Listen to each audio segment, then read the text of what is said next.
What's going on, everybody? Welcome back to the Oakland A's franchise on MLB The Show 23. Today's video is going to be a little different as I am live streaming a few games today with the A's, and we'll find these highlights from this stream in the next episode.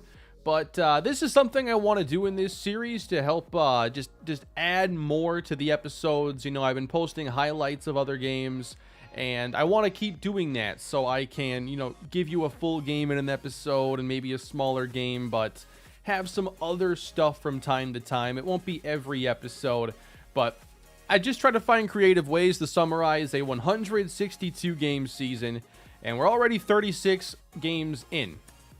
And we'll see what happens. Today we're in the second week of May right now. And I imagine once we get to the draft and through it, we'll start to reach the end of year one rather quickly. As expected, it's been a challenging season with the Oakland A's, and I guess I haven't been all that surprised. I just thought that maybe it wouldn't be a historically bad offense. We have the second worst batting average in all of baseball with a 224. How about hits? Second worst. Somehow the Mariners are worse than us, which I don't understand whatsoever. We're not actually as bad in home runs. We're okay there. We're tied for 20th. Still not good, but it's not going to be, you know, worst. And then how about our team ERA, man? That is the worst in all of baseball. So we have allowed the most runs. We have scored the least. You'd think we'd have the worst record by far. Dominic, love hearing it. Yes, I've gotten a lot of feedback from people that, you know, maybe weren't huge baseball fans or huge fans of the show, but hey, franchise is special, man. I never get tired of it. That's why I keep making the content that I do. Hope everyone's doing well here. Should be a couple fun hours of streaming here on MLB. And before I get too far in, I want to edit the ratings for Shintaro Fujinami because he has actually been put into the game by the show. And I have his ratings pulled up right now. So I'm going to be giving him exactly what his ratings are meant to be. But this wasn't honestly all that bad. I cannot edit his weight, I guess. So that's the only thing I really can't get quite right. But let me just edit his stuff quickly here. I give a salute for rebuilding this mess of an organization. I am ready for that challenge, and I just like having a team that almost feels like an expansion team. It honestly does feel like that. If there was a 33rd or a 31st team in the majors this year, and this was the roster, I don't think anybody would like question it. So he's supposed to have a fastball, a slider, a splitter, curveball, cutter. It does feel like a minor league team, and I'm not so sure it would actually be a good minor league team is the thing. I don't think that they're even that good, but I don't know. There is some major league experience here, and I say some because there's not a lot at like in the pitching staff or anything. So his stamina is one rating that was actually a bit off. I don't know if he tended to go deep in his starts in Japan or anything, but I got his stamina here. Sorry, I have it pulled up on my phone because I just remembered this prior to going live, so I didn't have time to do it prior. It's supposed to be 79 with a hit per 9 of 64, K per 9 of 68, and of course this isn't in perfect order. Home run per 9 is actually a 56, and that's looked to be a bit of an issue for him in his first two starts in the MLB. His walk per 9's bad, but not as bad as it was there. And then, let's see. We got fastball velocity.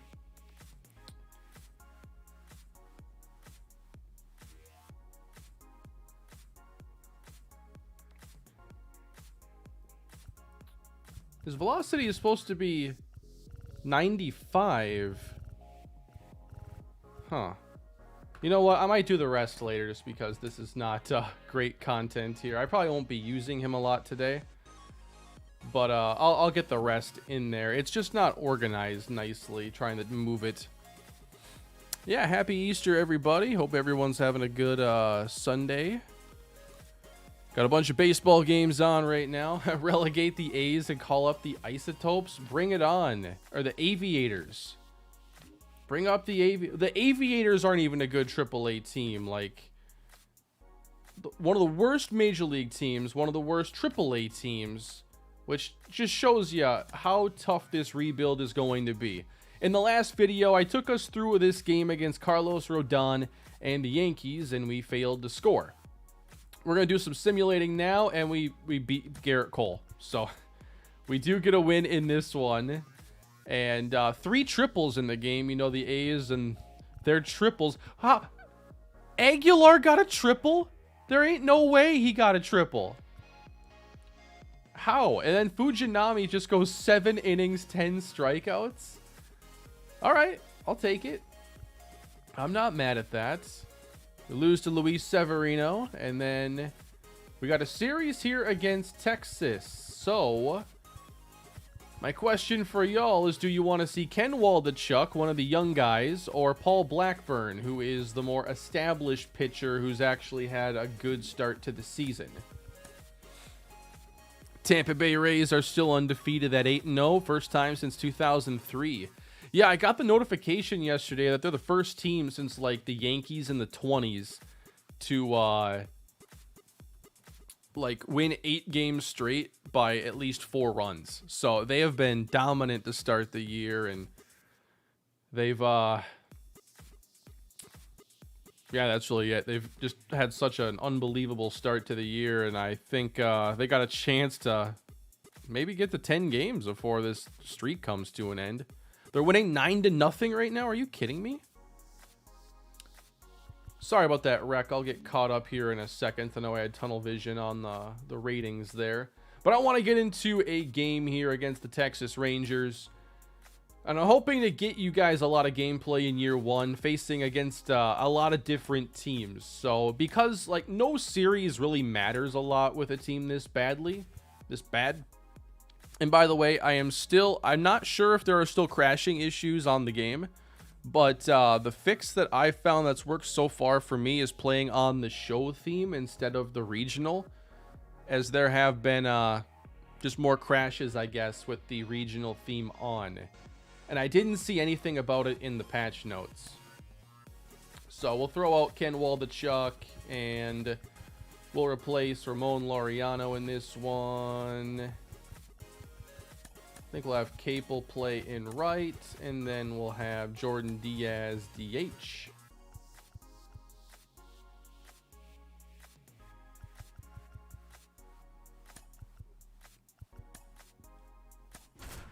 All right, let's get it going.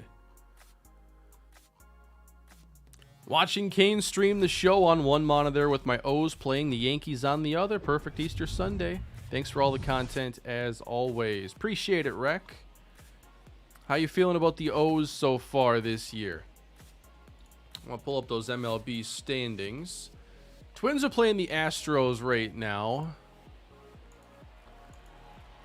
Pretty good start to the series for them. The O's are 4-4. Yeah, the Blue Jays, they looked rough to start in their first series, but now they're 5-4. Red Sox, I don't really have high expectations for them this year. They had a lot of trouble with the Pirates this week. Orioles 4-4. Grayson Rodriguez made his debut. So that'll be exciting to see if that team just continues to come together with their young nucleus.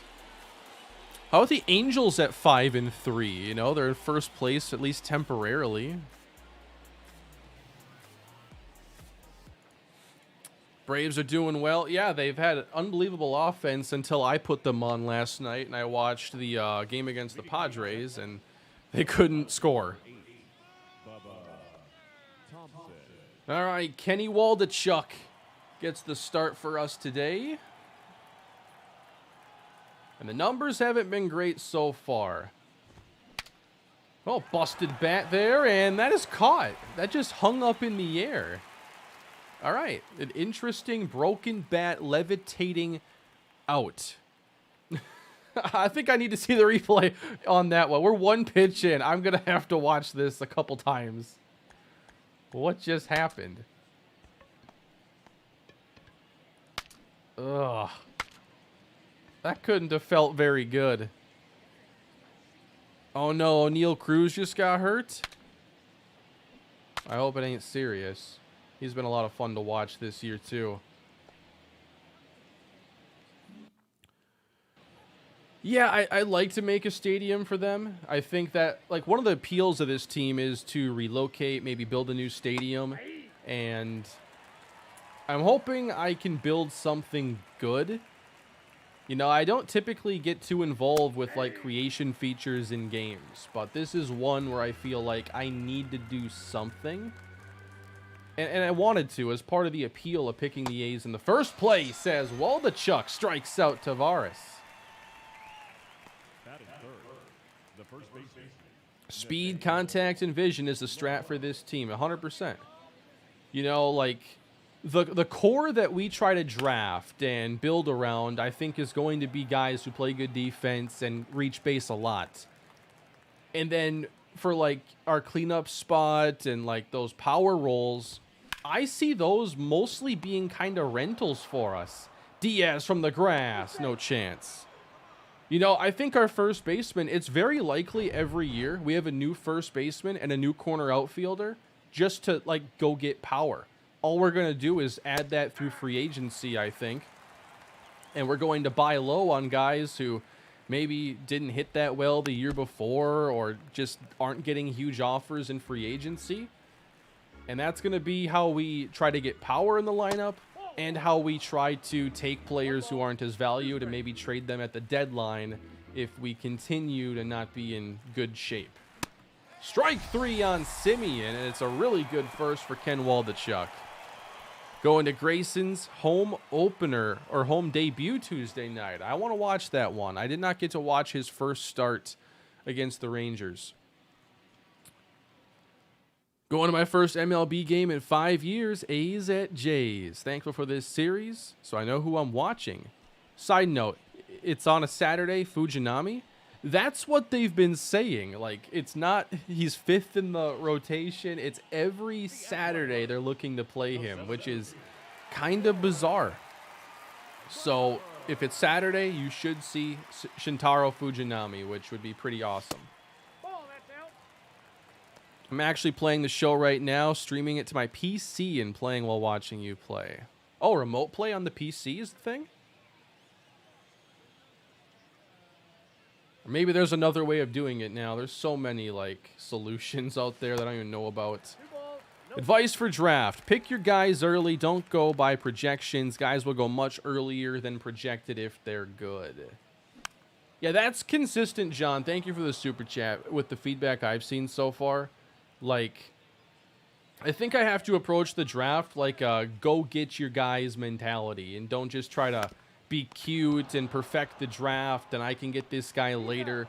I'm going to basically go BPA and not try to just, you know, strategize too much in my first draft.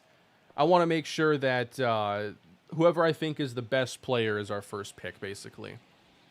I started playing with the settings you use, and it's thumbs up emoji. Love it. I still have not made a video on that. I've been meaning to for about 2 years, so I should probably get on that. But, yeah, I like the settings I play on a lot, and I think if you just want a more immersive sim-style franchise, that it's a really good option. It's not the most realistic. There are things I could do to make it, you know, even more that way.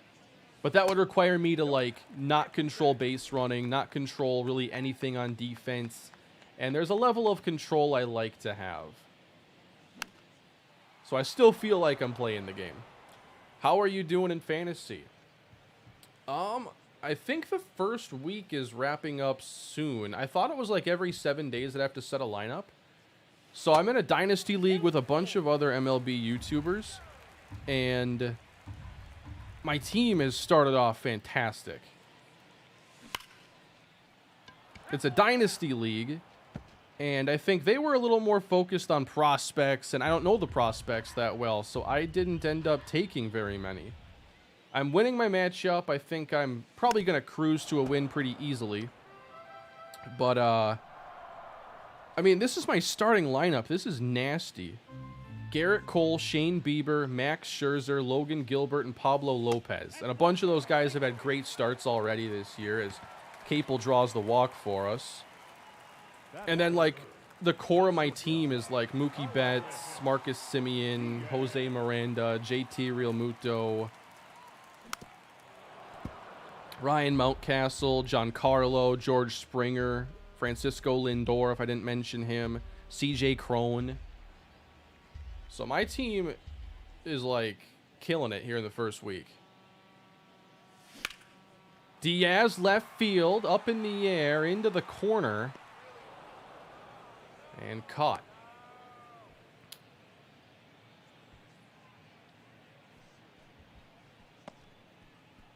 How do the Oakland A's in 2023 look compared to the Rockies in 2021? This is certainly a worse situation because the Rockies had a lot of players with pretty good upside. Now, I didn't end up really developing them very well as that reaches the backstop and we'll have a runner in scoring position. But with the Rockies in that one, you had Garrett Hampson with A potential and could play basically any position. You had Brendan Rodgers, who had either a high B or a low A potential. You had Zach Veen, a first-round pick with high potential. And you had guys like Austin Gomber, Brown, foul down the right field line. Like, there were guys, at least, with a chance to develop. Our team here doesn't even have that. And also, we don't have anybody like an Herman Marquez. I think the bullpen for the Rockies was even better because it had guys like Michael Givens and Robert Stevenson. Like, this is a blank slate type of team.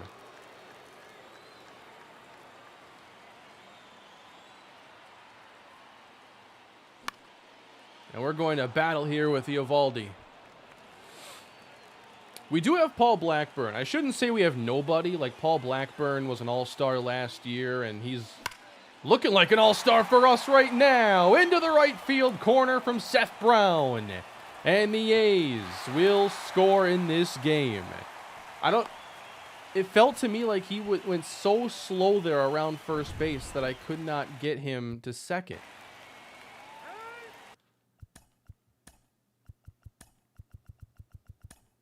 I mean, I'm guessing nothing happened, but it took him forever to get there. Oh, because he didn't...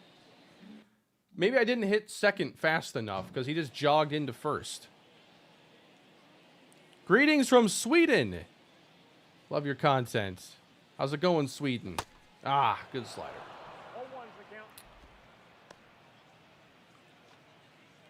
And what's those little icons on there, Ken? The balloons and the number 1?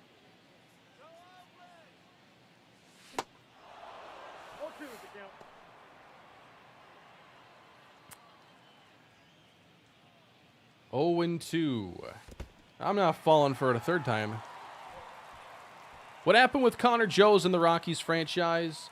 Eventually, he just kind of got older, and we found, you know, a few better players that knocked him off the roster. And the big thing was that we had a lot of young guys run out of options that I could not just pass through waivers and send down to AAA. So eventually he kind of lost his role. And there are a couple things that the show really needs to do better in franchise mode. I think the two things that stand out to me right now in terms of just like features and not like, you know, trade logic, which is still pretty busted at times. But I want to see rehab assignments for injured players. Ah, that was ugly. And I also want to see spring training invites and not just... The way the show handles it is they will take your entire 40-man roster and bring them all to spring training. And if you want to send them back to AAA or AA where they came from, you've got to burn an option on them. And it causes you to use options a lot quicker than teams would in real life. Forgot to steal. Probably not going to matter. A long first for Eovaldi. He gives up 1. Will I consider taking flyers on failed or disappointing prospects? Absolutely. I think, the thing with this team, they got a lot of attention from the Moneyball era and what they did with analytics and just valuing players differently than other teams. And I think that we have to play a little bit of Moneyball, but in a different, more modern sense now, because everybody's got analytics and it's no longer like an edge. And, I'm hoping that we can buy low on guys. And, if we go out in the offseason and we go get, a Jared Kelnick or a Miguel Sano or like 5 guys who have shown the potential but just haven't in a while, can one of those guys, one of those 5 hit and become part of our core? And the next year, run through 5 more guys. It just becomes a numbers game, a different kind of numbers game.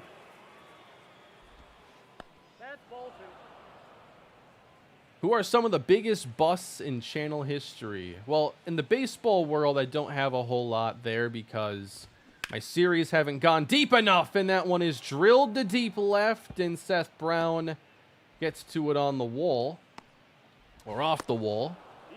So most of my busts will be more so known in the college football or NFL world.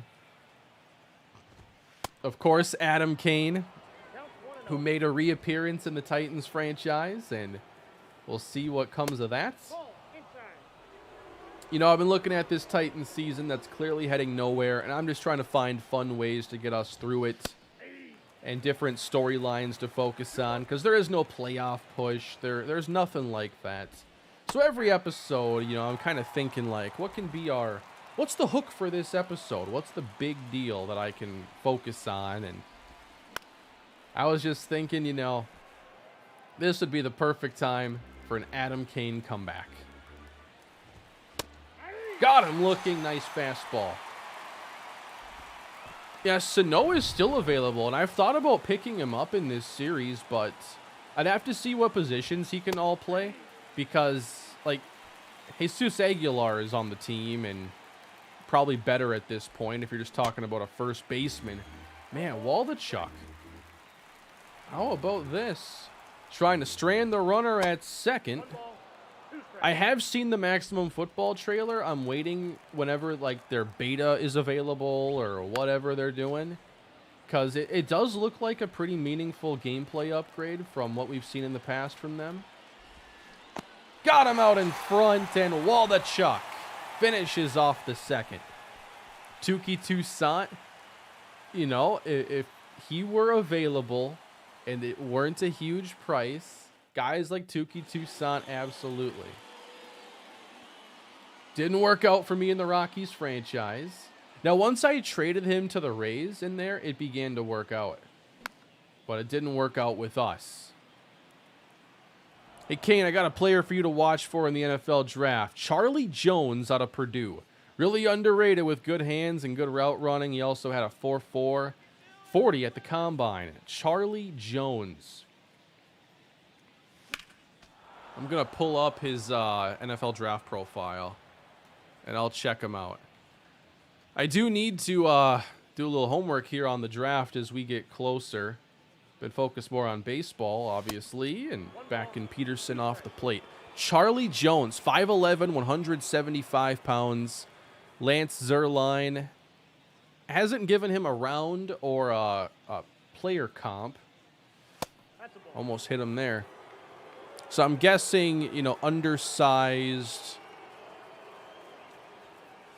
red shirt senior. So day 3 guy. I'll have to check him out. Yeah, foul territory here in this stadium is known for being just endless. Up the middle and through. Barely. Peterson's aboard. Batting seventh, the first baseman, Jesus Aguilar. Sano can play first and third as well as the outfield. DH is the way to go. I would consider it if I still think there's like any sort of potential. How old is he now? He's got to be late 20s at this point. I'd say 28, 29.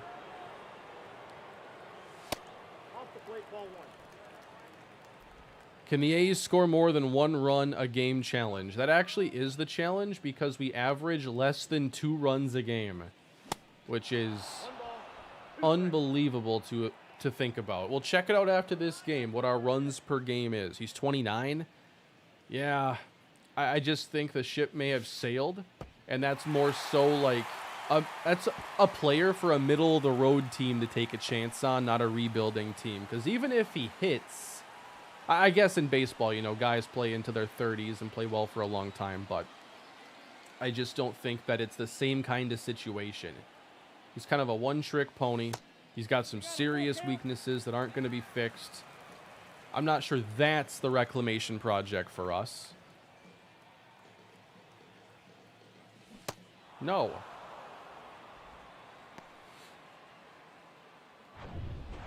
Gleyber Torres. Now, as far as going to acquire young players with value at this point, I'm not really trying to do that. I wonder what it would even take to pry Torres from the Yankees in this series. Maybe they'd like another lefty power hitter. What would Seth Brown do?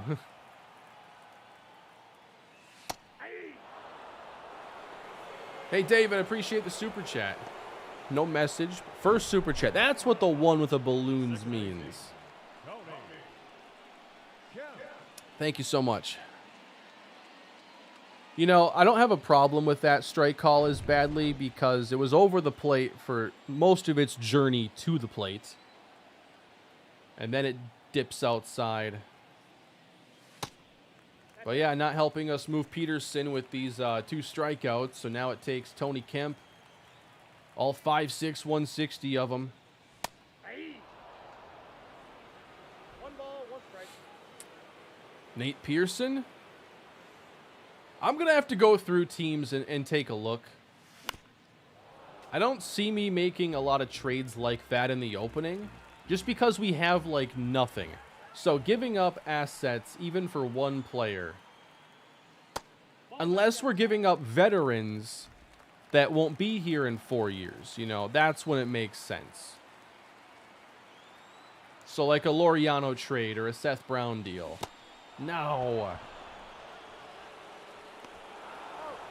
Well, struck out the side.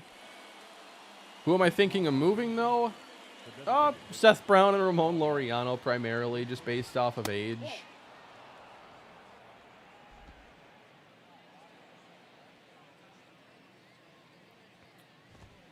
Or if we ever have a guy like a reliever get really hot, we can always move him at the deadline too. Adam Kane chance in the MLB. Maybe at some point. I don't think I'll do it anytime soon. It's important to space things like that out.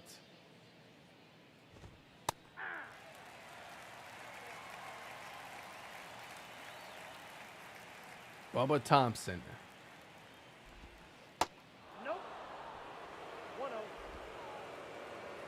At the very least, though, this isn't like my Rockies franchise where I'd always face Lazaro Armenteros, who absolutely tore me up every time we played.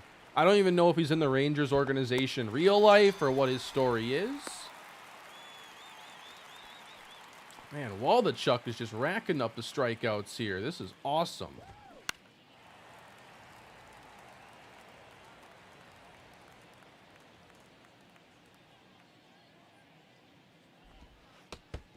Well, we hit him.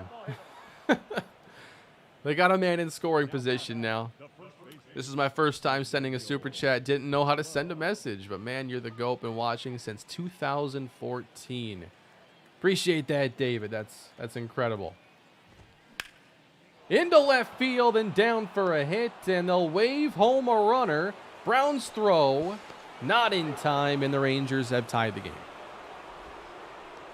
So 3 straight have reached here for Texas, and Waldichuk's seen his first bit of trouble in this start. So many of you have, been here for such a long time.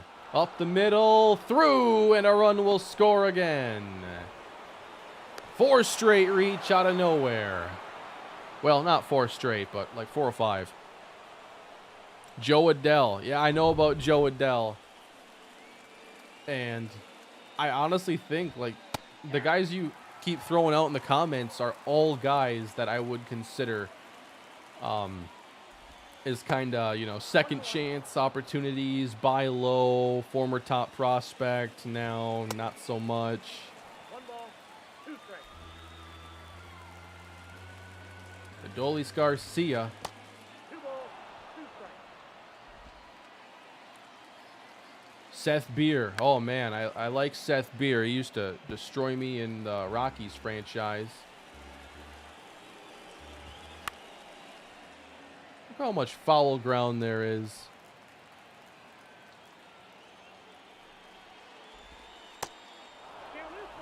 All right, Kenny, we got to get this under control. Just all of a sudden, the day goes from good to terrible.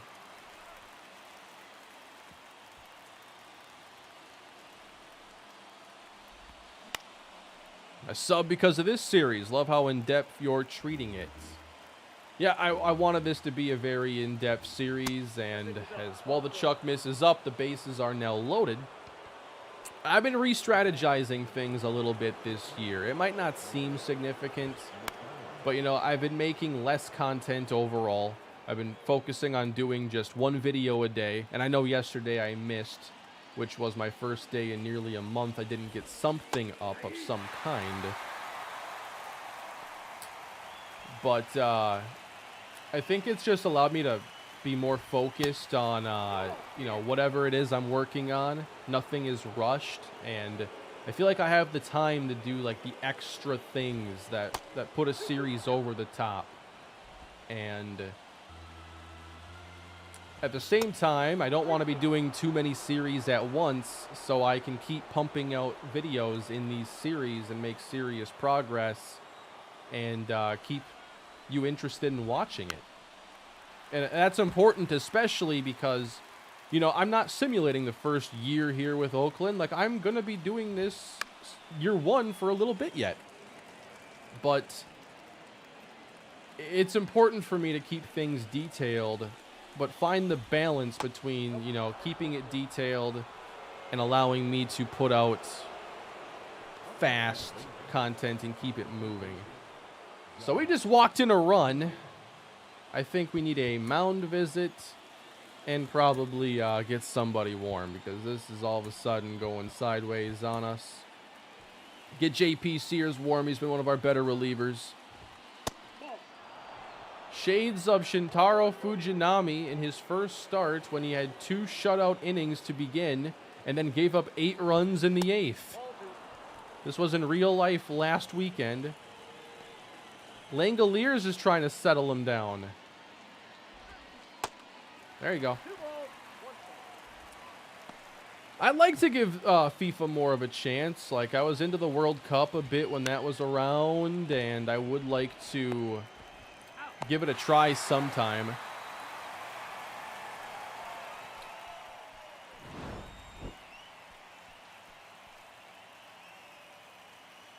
The issue is that so many of these sports games come out around the same time. So when I'm starting to get into Madden, which is the first in line, and football is what I do. And then you're talking FIFA's like right after that, 2K's after that, NHL. That's why I miss. Butler jammed into left. Like, August and September, I don't do a lot else besides Madden. I'm trying to get new series off the ground and trying to, take advantage of the game that's historically done the best on my channels. And also, you have the real football season starting up, and I'm into the MLB, but I'm really into the NFL, obviously. And Sunday for me, I don't do anything but football. That's into the left base hit, Capel.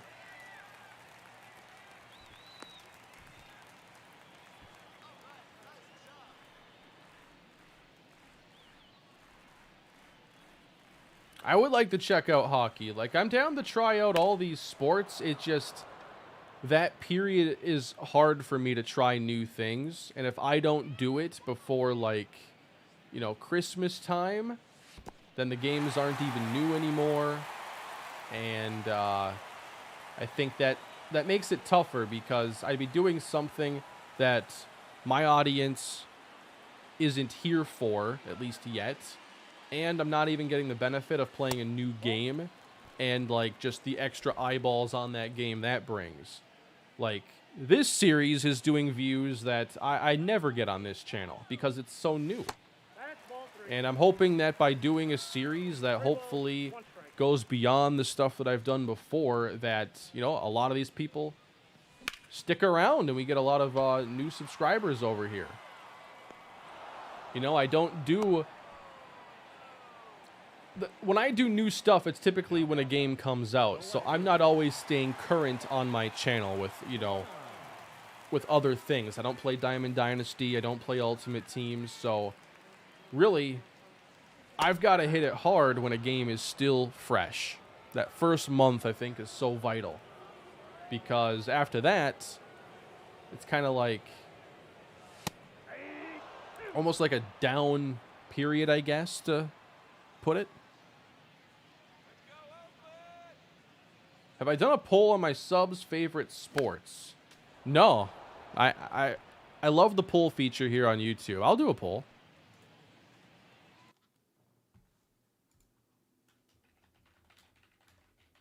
This is not favorite sports game. This is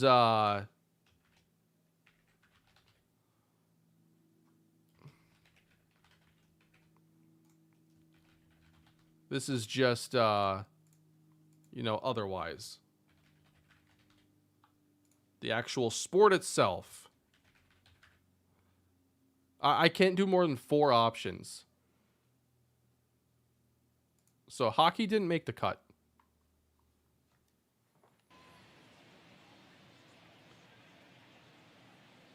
Oh, 2 to Seth Brown.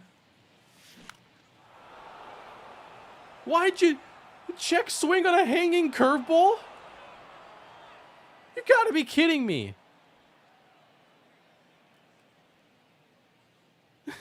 Come on. We can't be having that. The catcher, Jonah High. Count 1-0. Favorite to watch or play? I think to watch.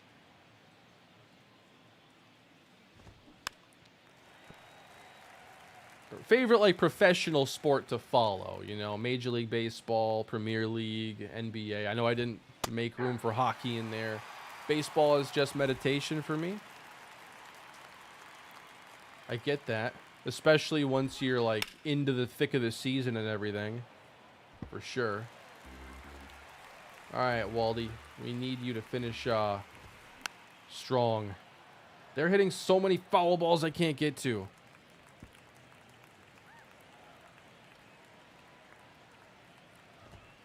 Too high. Ball. Too high.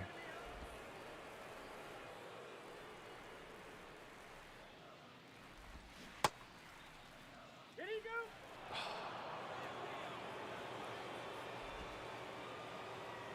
What does it take for me to get out here? Everything's going like full count.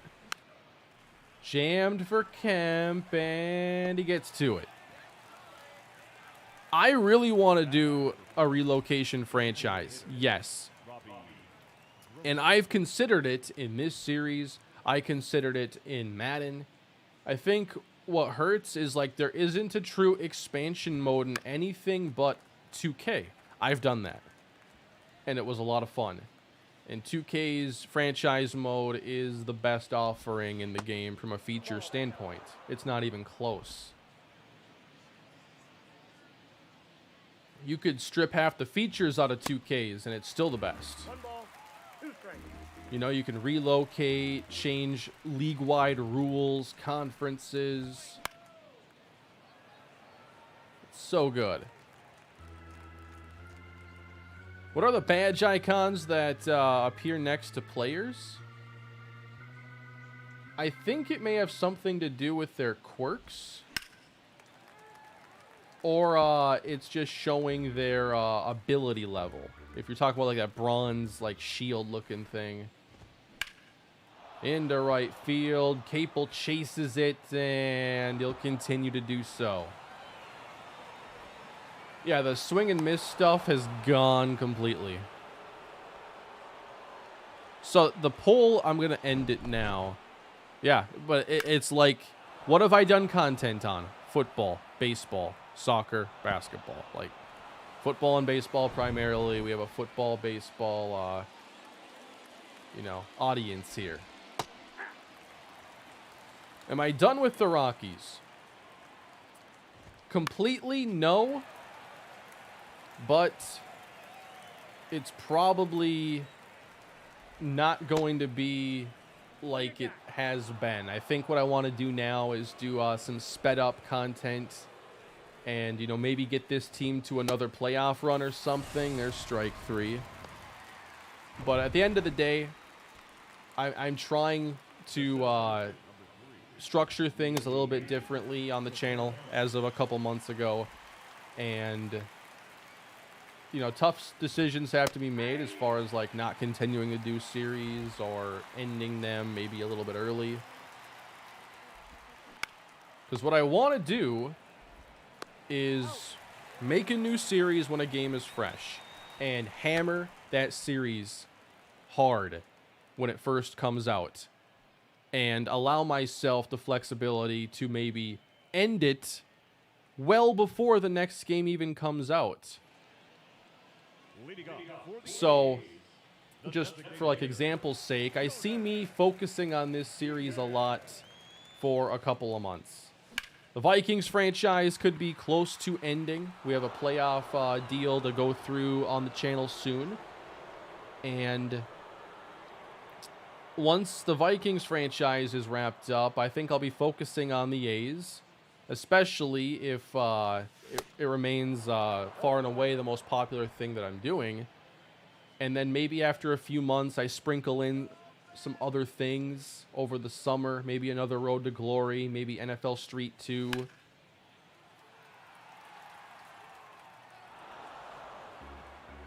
But I'm just trying to do things a little bit differently so that I can get more out of these series. And at the end of the day, I didn't like the idea of doing like 4 or 5 series at any given time and like, you know, dedicating like 25% of my content creation time and effort into my favorite project, which was for a while has been the Titans franchise. Like, I don't want to be spending only a quarter or a third of my time on something like that. I want to spend a larger percentage.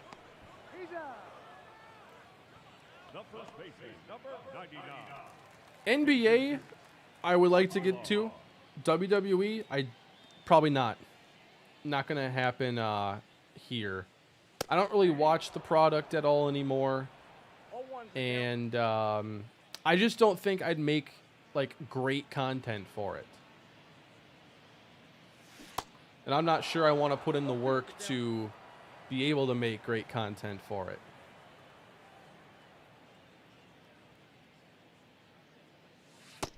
Yeah, that was rough. I will say I checked in on Raw a couple months ago and I watched a bit of one of the pay-per-views. Roman does seem awesome right now, Roman Reigns. I think that they've got a really good thing going with him now. Nope, outside.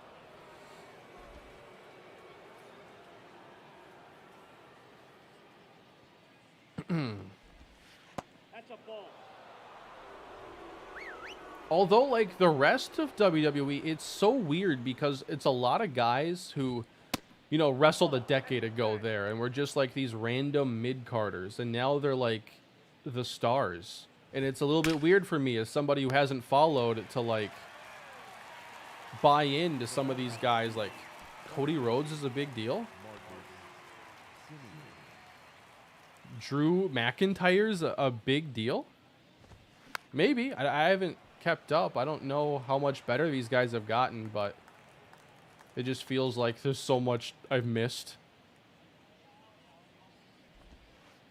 Ball, that's low.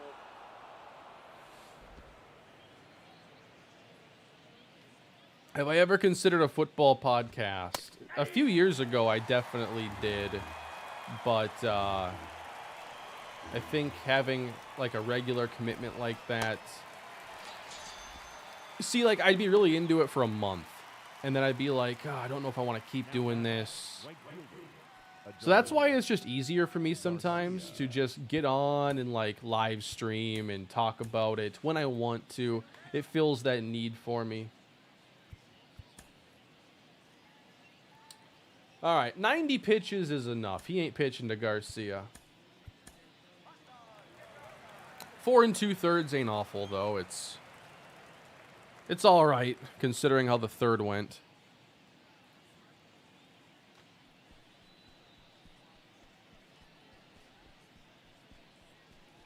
Kane, what advice can you give to me when it comes to playing the show for a beginner?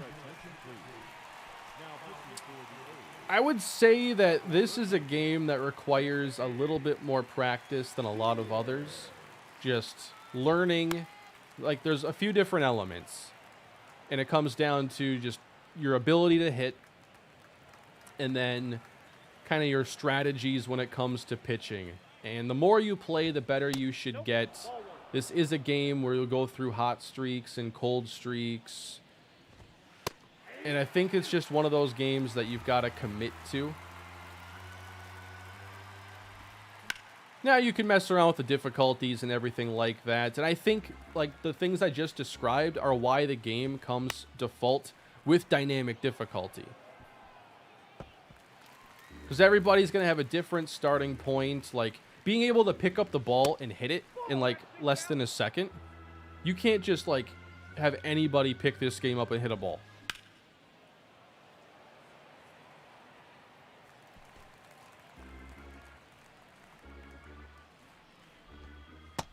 There you go.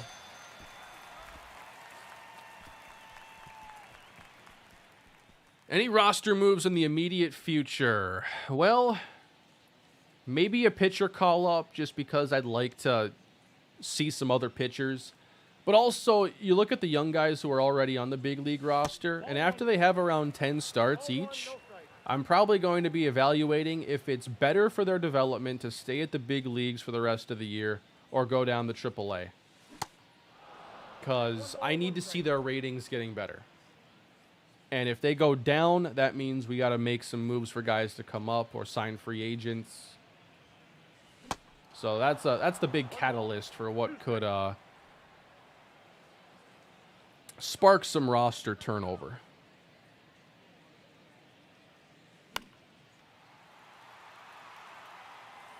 Soderstrom has been mashing in real life. Well, that's good because the A's need something positive.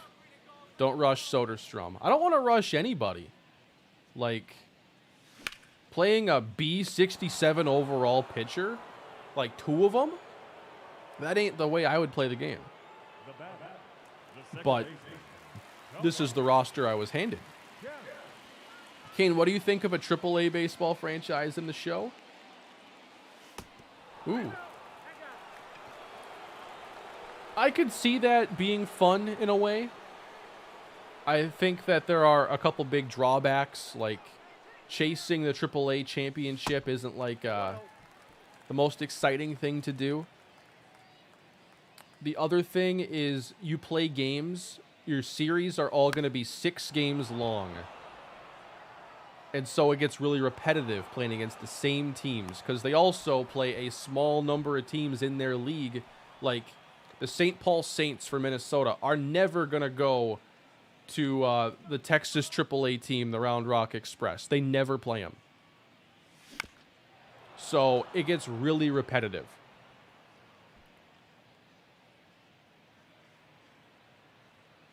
So AAA on its own, I'm not sure there's enough positives.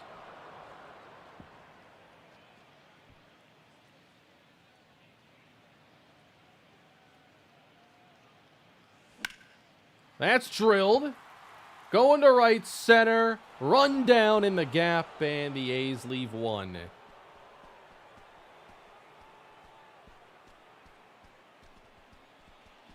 I'm en road to the show right now with the Round Rock Express.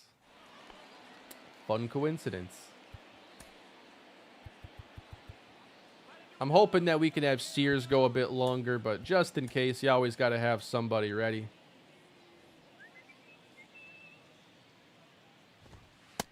Absolutely. This team is not an off season away from anything material. Like,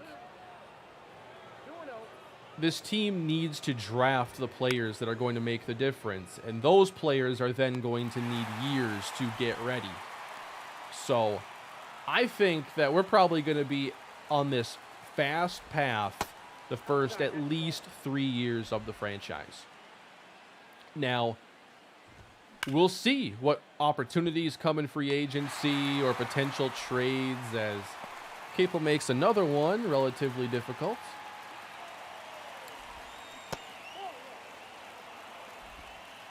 But you're not going to see me be super active in free agency. You know, I'm not going to go out and, you know, like the Rangers made some aggressive moves. They went out and got guys like Marcus Semien and Corey Seager. Like, we are nowhere near even considering those kinds of moves. Into right. No, he's not gonna make it. Butler scrambles to cover. It's only a double. How slow are you? What's my favorite new MLB rule? Pitch clock. I think that now getting to experience it as somebody watching, just the speed at which the games are going right now feels really good. And I wouldn't want to go away from that. But honestly, I was thinking about this earlier. You know, I'm a fan of like all the relatively new rules. When they banned the shift, at first I was not a fan because I'm like, I wanted to see teams work around the shift. But I knew that by banning it, it would make the game more fun to watch, which it has. But it still does rub me the wrong way a little bit that at the highest level, they had to restrict defensive positioning in the game of baseball because offenses are too stubborn to do otherwise. So it's been good for entertainment. I still think it's a pretty childish kind of deal. Like, we're not going to let Jimmy play with the 7-year-olds anymore. He's too good kind of logic.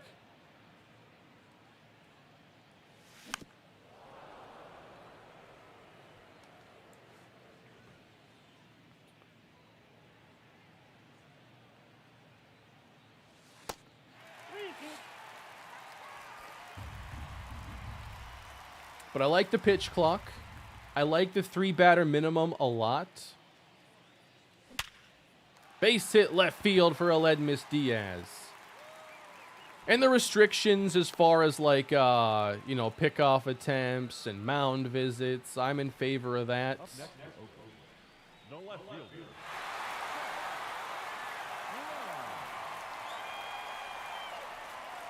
Yeah, Gallows had a pretty good start with the Twins.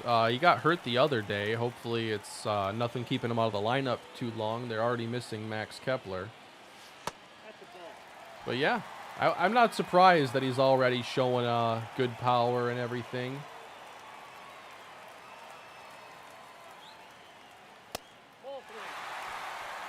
All right, this is fun. We got a man on, 3-0. Seth Brown. Thoughts on the Patriots Mac Jones rumors? Well, the first thing that comes to mind is to ignore it, because over the years, how much has really gotten out of the Patriots like building in terms of rumors and news? Like, they're not a team that's as connected to the media as a lot of others. Like, the Vikings, whenever they're going to do something, it's pretty much always in the media beforehand. And I just feel like this is off-season content.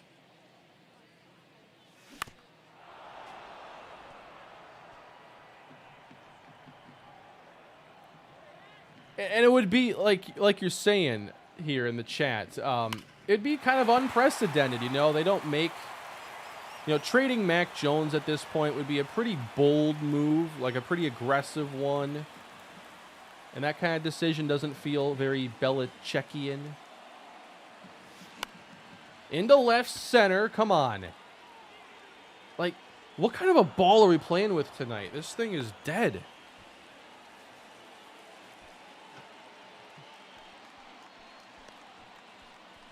And then if you just think logically, if the Patriots move on from Mac Jones this year, who's their quarterback? Did you really see enough of Bailey Zappi against, like, the Packers and Bears and maybe one other game? Like, the free agents are gone. Mac Jones is on a rookie contract, so he's not hurting you in terms of your cap flexibility and ability to go get other players. So it's just a very messy game of connect the dots to even come to that conclusion. Lamar, okay, I'll give you that one.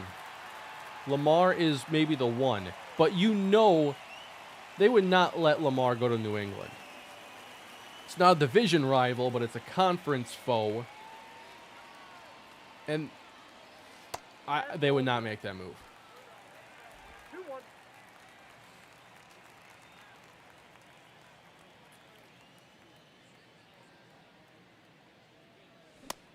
Ah. 2 strikes. The Falcons, to me, are the team that makes a lot of sense. I think they could handle making that move. And it would help them get more out of assets they've already invested in. They've drafted, you know, Drake London, Kyle Pitts in the first round each of the last 2 years. Paid a bunch of offensive linemen for what? To go win 6 games next year? Like, that's into center field. Hit pretty well, but it's caught like the rest of them. Now batting, the third baseman, Jake Peterson. Come on, Jace. For a situation like Belichick to be on the hot seat doesn't seem likely. No ball, 2 strikes. I feel like there would be a lot of patience, but I also think that with every coach, and there aren't any exceptions, 2 strikes. coaches have a shelf life, some longer than others. You know, Andy Reid didn't leave the Eagles because he was suddenly a bad coach, but it was just time when that happened. You know, the team flatlined. They weren't getting any better. He had been there for over a decade. It was just time for something new. And I think when a team stops getting better for an extended period of time, you have to consider a change, no matter who it is.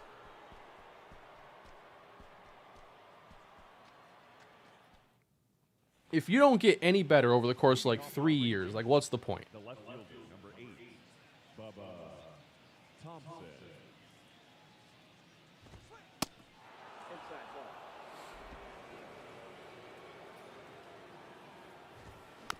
I could see there being some talk about Tomlin if they have a disappointing year this season. Although I still think that fundamentally they've been a team that's been built in a very flawed way. And when I think the issues are as glaring, I don't want to blame Tomlin as much.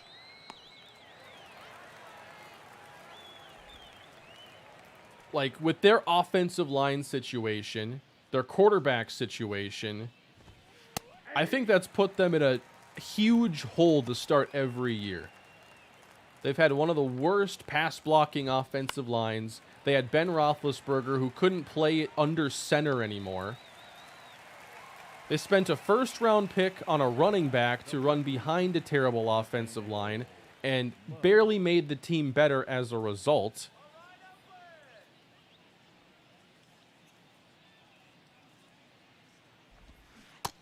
So you're stuck with a team who's trying to win games, 19-16.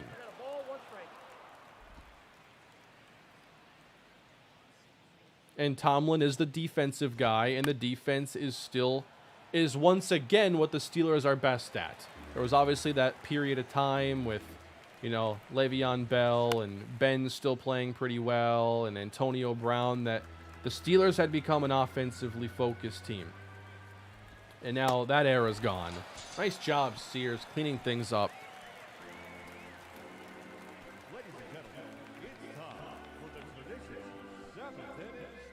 And yeah, I still really like Mike Tomlin. I've always liked him.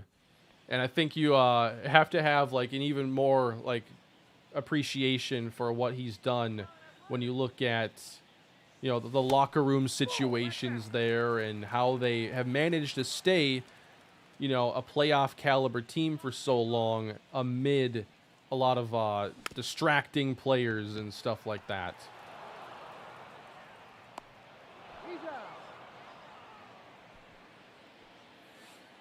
Since, I think, 1961, I forget what year it is, the Steelers have had only 3 head coaches, which is pretty insane. We're talking basically the entirety of the Vikings franchise existence. I forget what year Chuck Noll started. What year was it?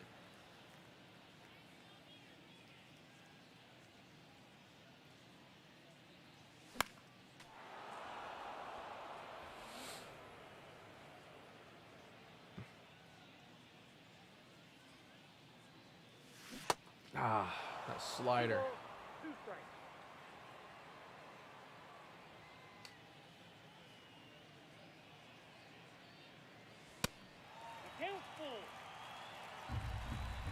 It was 69. Okay, so it was the end of the 60s, not the beginning.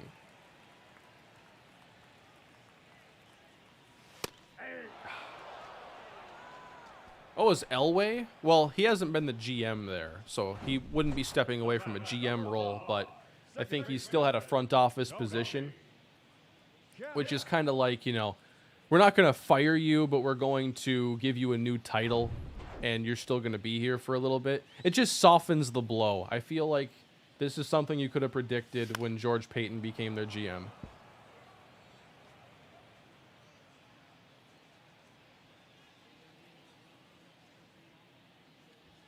Won't be the first or last time this happens. But yeah, that's relatively big news for April in the football world.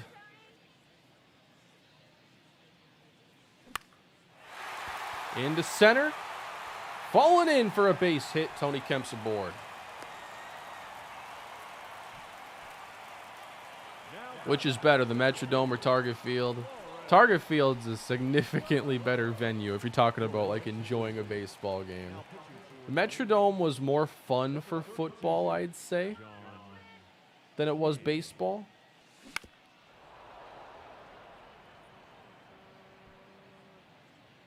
The Dome was a dump, though. It was so uncomfortable and it aged horribly.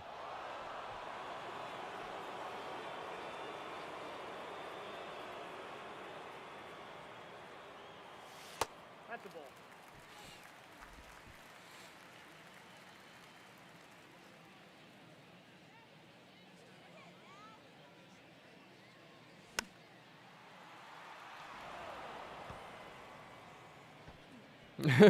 The troughs at the Dome made men out of boys. Yeah, at the Metrodome, it was in the bathrooms. It would just be one really long urinal, which makes it one of the more distinct features of the Metrodome itself. That and the fact that the roof was, supported by air. And when you would walk out of the stadium, there'd be this massive wind tunnel.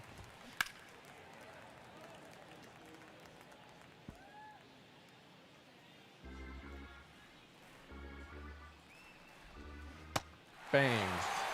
JP Sears. 3 Ks. Keeping us in this game.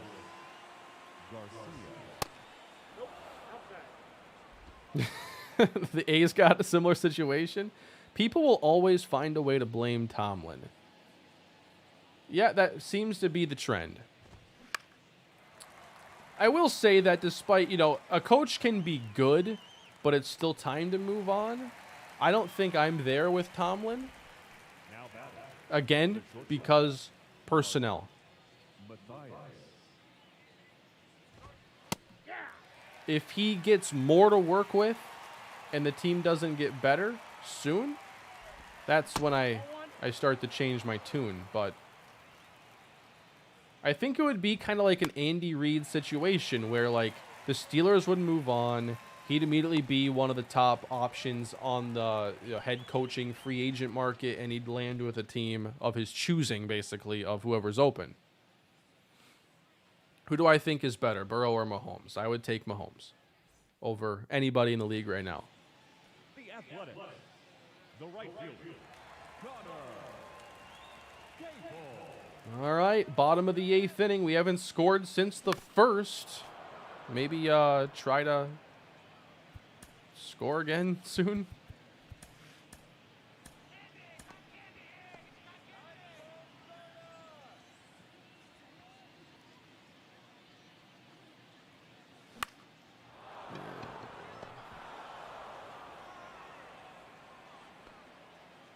All right, this is the heart of the order. I mean, this is the best we got.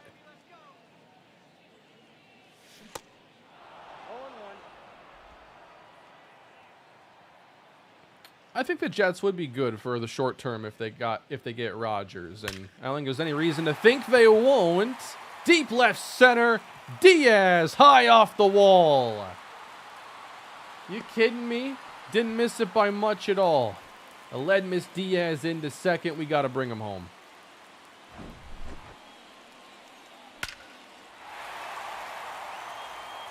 So satisfying. Sound is an underrated element of video games. You really notice when it's done extremely well or extremely poorly.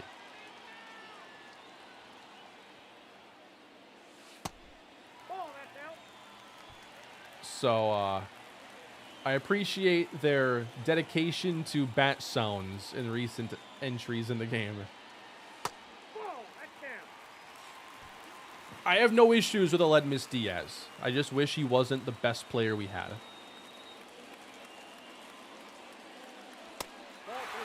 Offensively.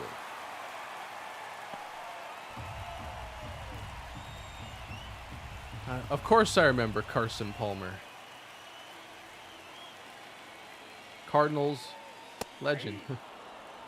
Raiders legend, actually.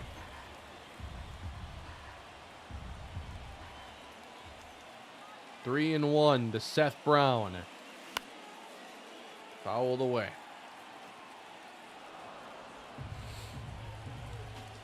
The San Diego Surf. Yeah, I wish there was a better end to that series, but I had a lot of fun working on it.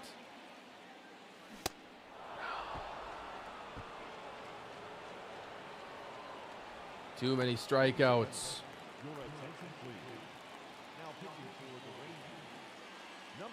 My all-time Vikings team. No, I've swung at so many up there today. I don't know why.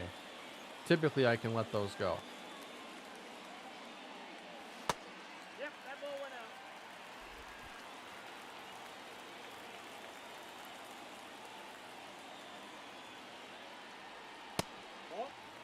For an all-time Vikings team, quarterback would be Fran Tarkington. Running back would be Adrian. Fullback would be Jim Kleinsaucer. The O-line. Now, I know I'm not going to remember all my 70s, 80s, 90s guys perfectly, but I'll do my best. You got to have Steve Hutchinson on there, Randall McDaniel. I almost swung at that. I might have hit it, too, if I did. Is Kyler Murray a video game addict? I don't know. I don't know. Is he still grinding Warzone when no one likes it?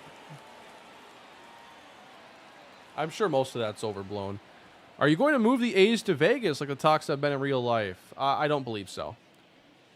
One of the main reasons is I would have to redesign the uniforms, and I would only get like a home and road option. I would no longer have like a great set of uniforms and stuff. So I think I'll keep him in Oakland in this entire series.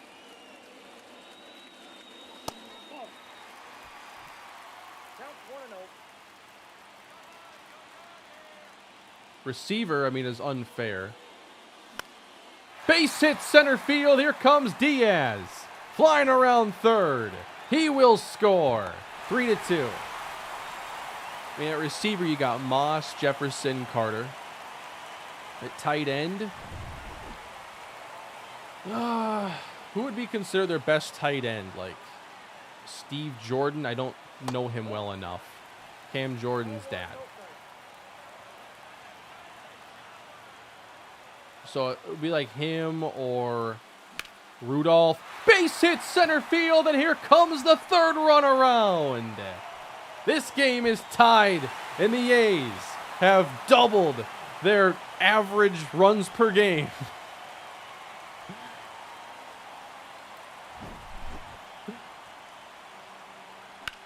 They've had a lot of really good offensive linemen, though, in team history.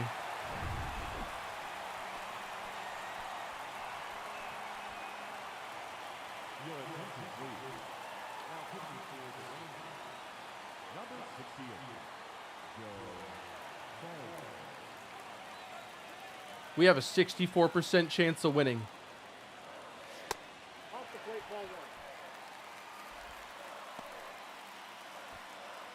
I'm trying to think of all like the Hall of Fame linemen that I can.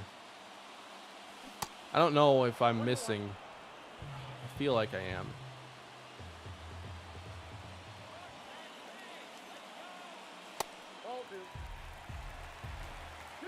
Obviously Hutch. I mean, Bryant McKinney doesn't feel like an all-time tackle, but probably one of the better ones.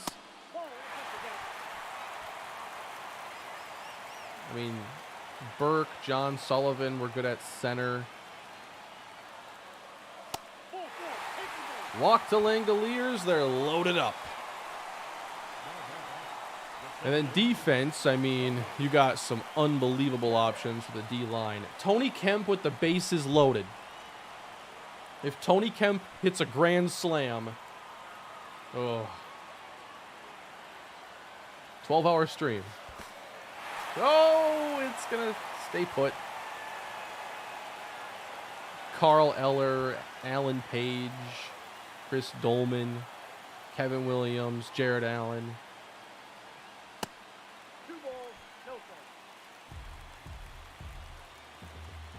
You can make a line out of that, I'm pretty sure. Up the middle. Slow. Got him. Ah.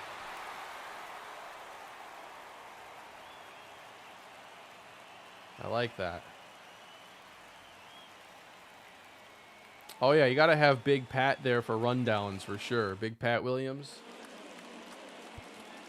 Linebacker is probably tougher for me.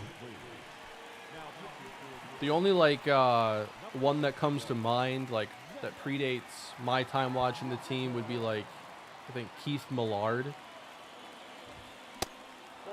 Linebacker hasn't been anything too special. I think you could just take Kendricks, Greenway, and if I need one more,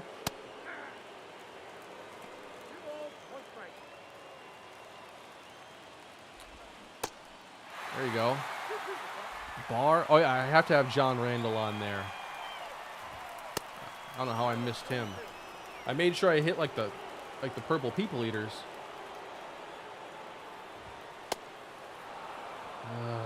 Zach. This guy has been driving me nuts so far. Thank you for the super chat, Robert. Yeah, John Randall and Chris Dolman, two very good options. They're trying to bunt him in scoring position and fail. Thank you. Another linebacker, though. I mean, oh yeah, Jim Marshall. How did I forget Jim Marshall? That's a ball.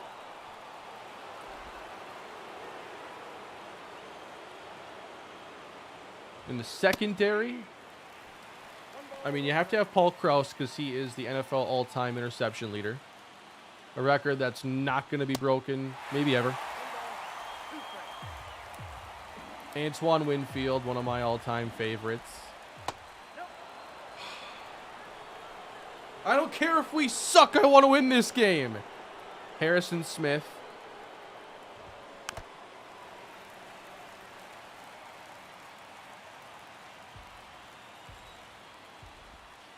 Come on.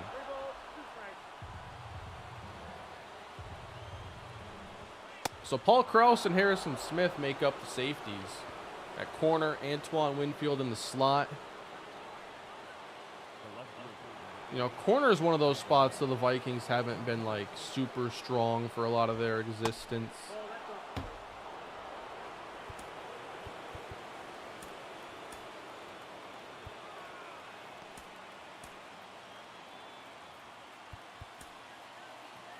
This is Jackson's last batter.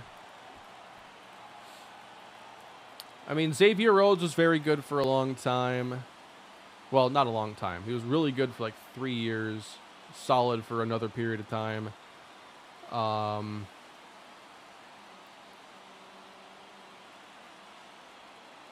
am a Viking fan, yes. That's a Harrison Smith signed helmet behind me.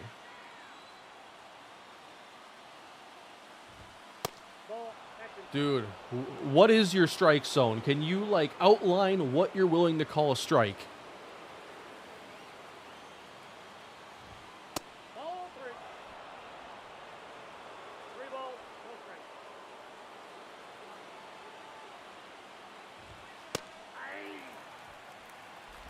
I can't pitch him inside. He won't call it.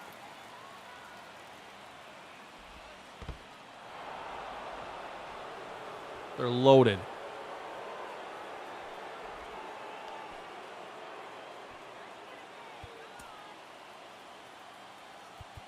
I got to go for Trevor May.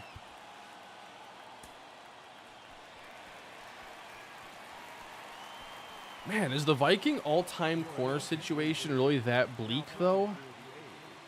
There's got to be some guys I'm missing. Outside of Antoine Winfield. Matt Blair. Not as familiar with him. I mean, Pat Pete for a couple years. I mean, is it all-time great for the squad? I don't know.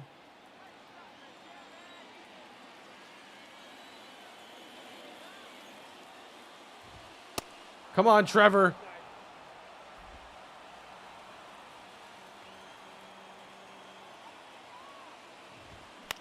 On the ground and through. 1 run scores. Here comes the second. The throw's offline, and it's 5-3 Rangers. Absolutely brutal.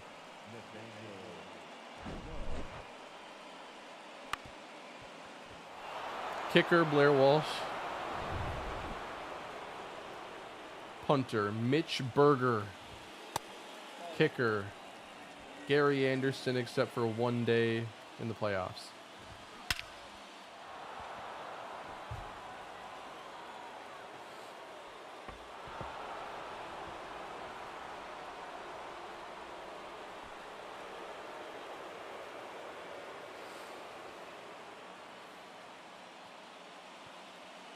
After all that work tying the game up.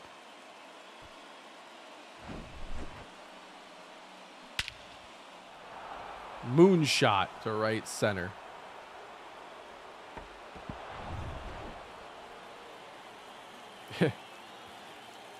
And then Trevor May got traded.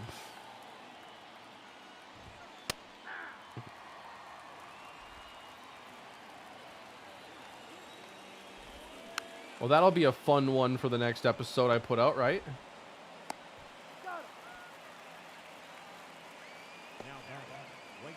That's the way I look at it, too. I think that there are very few players on this team that you'd look at as, like, long-term fixtures. So much of this team could be traded the first couple of years.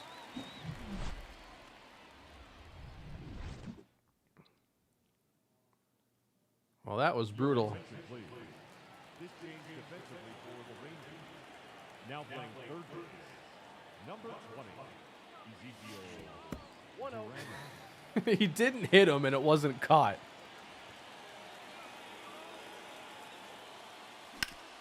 On the ground and rolled to second. Simeon, not enough time.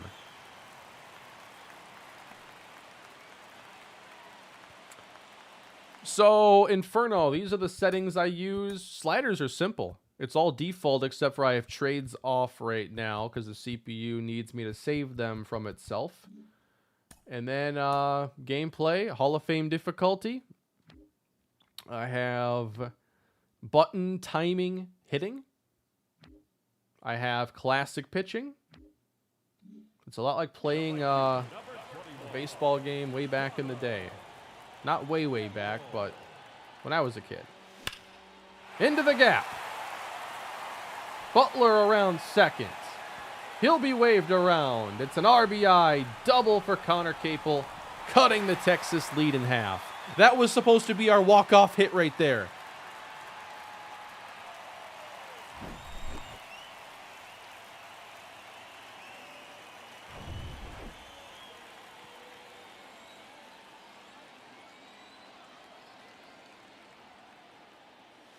No, that's low.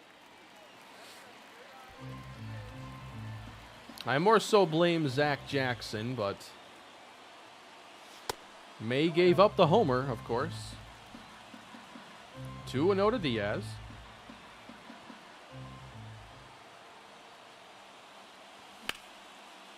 To short. And retired. And that pours a little bit of fire here, or a little bit of water on our fire we're trying to create in the ninth inning. Ball, that's outside. Jackson's been awful so far for me. Brown to the right side, and Simeon takes care of it for the second out. And that's going to leave the game up to Jordan Diaz and everybody behind him. 2 down for the A's.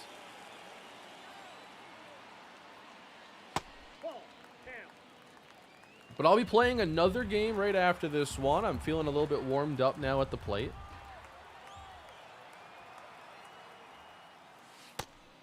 Nope, inside, ball 2. Good news, your draft position is not going to be hurt. That's true. That's ball 3.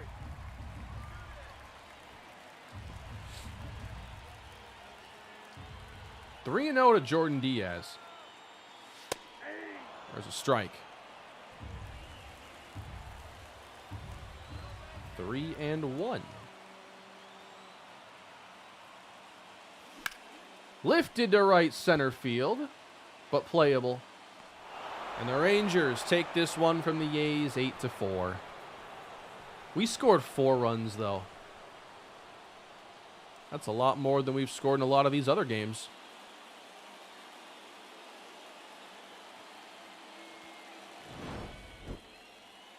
That was a fun game, though. I had a good time with it.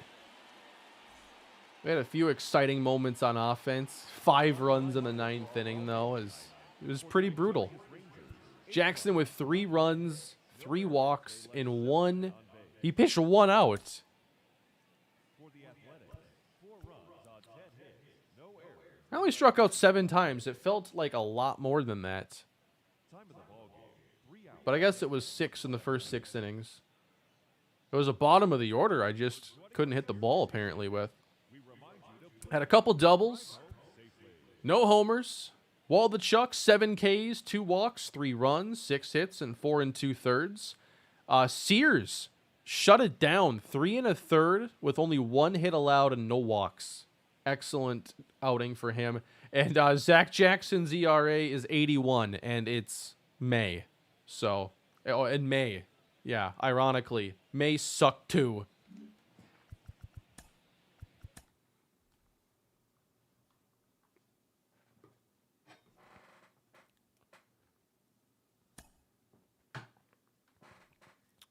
I've seen a lot of people talk about Gleyber Torres, so I will run the trade finder on him.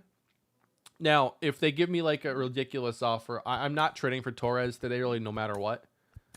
But just hypothetically, because it's been brought up a ton.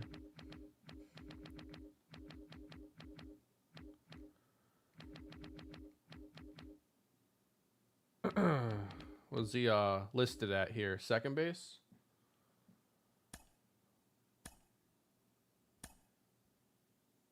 They won't do it.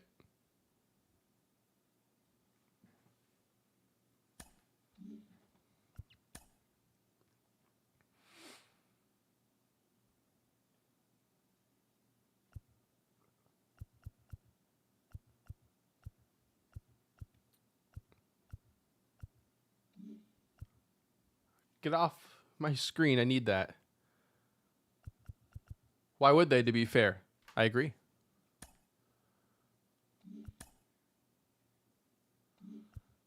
I wanted to see one thing.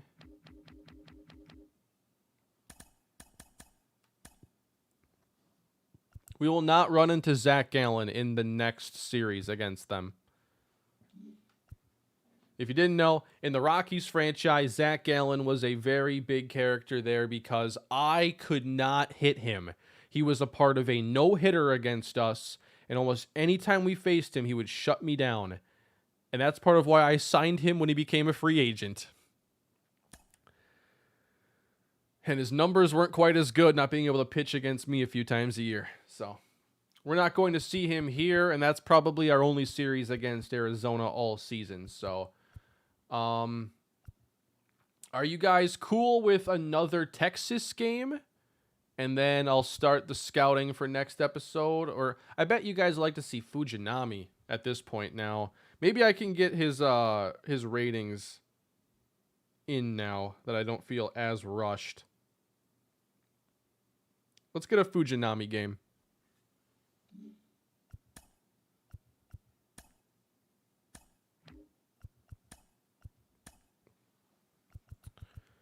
So I'm editing him to have the same ratings that he does in the base roster, or the new roster in MLB The Show, because he was not in the game when the game came out.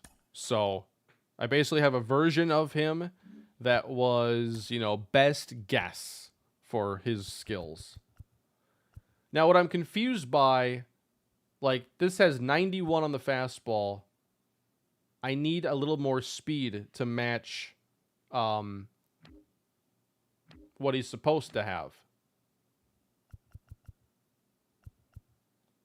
So I do not know how to edit that. Maybe there isn't much I can do.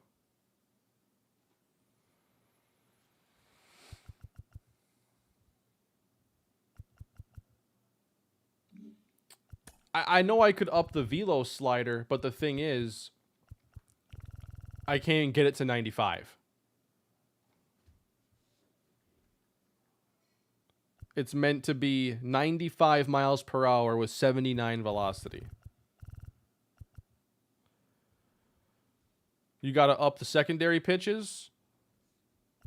Well, all right. I'm going to do the velocity control break, and then we'll go from there. I just gave him a slider. So this is meant to have 59 velo. 59 control, 61 break.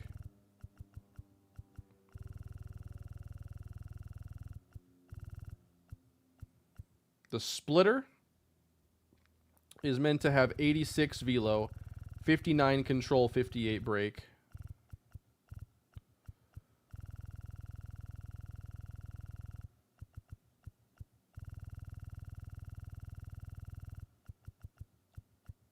And the curveball is meant to have 76, 50, and 49.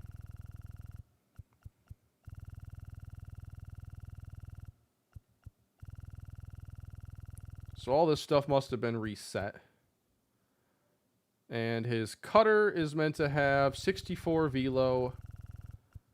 I think, yeah, without editing all the ratings, the speeds get all screwed up. So this is actually matching up the way it's supposed to now.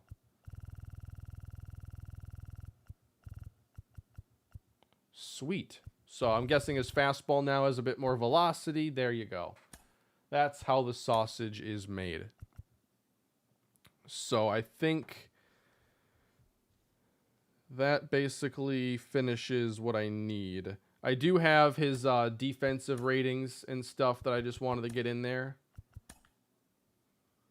And I'm not sure what his potential is supposed to be, but I will edit it to what it's supposed to be.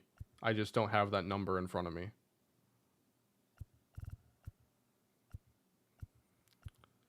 So I need durability at 89. Fielding is a 54. Arm is a 55. I feel like if you're a pitcher, how do you have a 55 arm? It should be stronger. 56 accuracy. Reaction is 64. With 38 speed, because, you know, he's going to be on base all the time.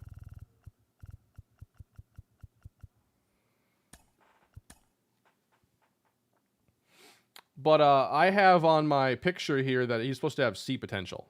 So that's probably coming down. Let me save. I've been saving before I enter every game because of the crashing concerns. And it's just good practice.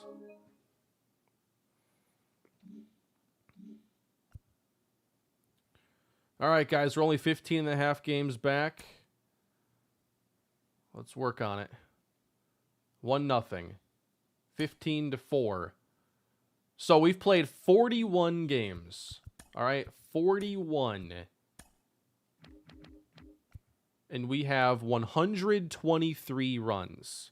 So 123 divided by 41. We score exactly. I could have done the math. I don't know why I use calculator for that. 3 runs on the nuts. All right. So our goal is to score 4.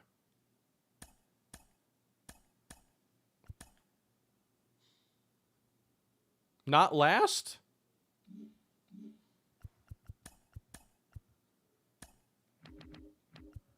What are you guys doing? Now we're tied with the Mariners.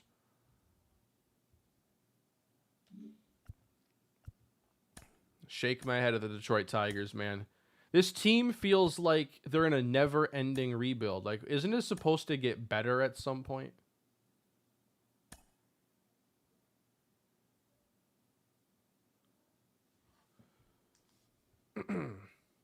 I don't know what's wrong with Seattle. They're just awful in this. I don't get it. They have a good roster. They shouldn't be anywhere near as bad as they are.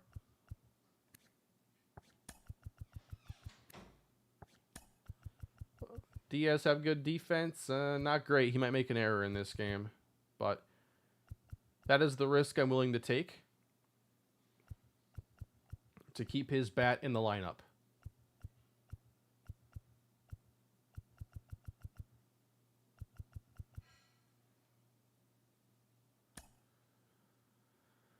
Shea has struggled against righties. Doesn't matter to me. Yeah, we'll have to check on Seattle's numbers because they're worse than us. Yeah, is their whole team on the injured list or something? Because this doesn't really register.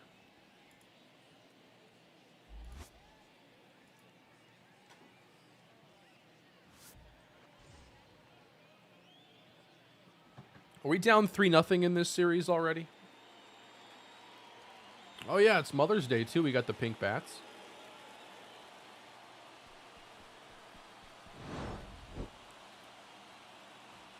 I didn't watch any of the fights last night. I don't really watch UFC or boxing or any other mixed martial arts competition. I don't watch Bellator. Is that even a thing anymore? Shintaro Fujinami, 9 starts. He's getting strikeouts. And you know what? It seems to be getting better. Leading off the Texans, the left fielder, number 8, Bubba Thompson. We have a 51% chance of winning. That's positive. Ball 1, no strike.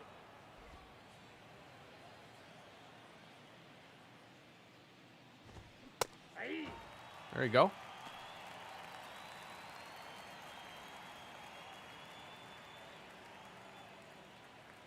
Score prediction, A's 5, Rangers 12. I appreciate the confidence.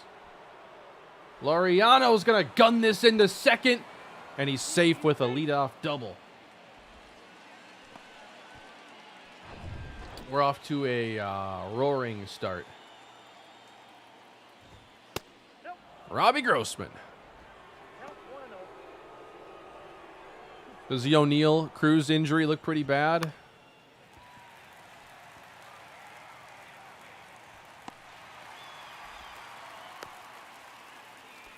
Cruz fractured his ankle. All of my medical recovery knowledge is due to sports, which means I don't actually have any, and I just roughly go off of what players have had in the past. A fractured ankle, as that's belted to the wall, and Thompson will score easily. It's a single. A fractured ankle to me sounds like 4 to 6 months.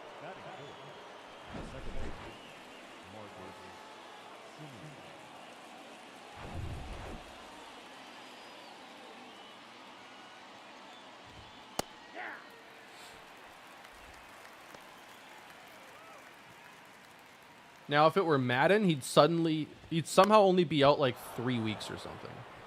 Actually, I think Madden does recognize ankle injuries as being kind of serious.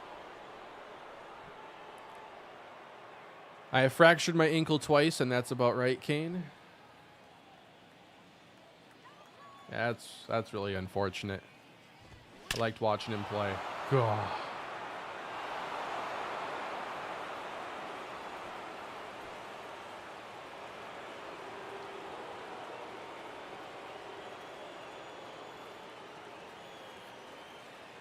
Adolis Garcia has 10 homers on the year.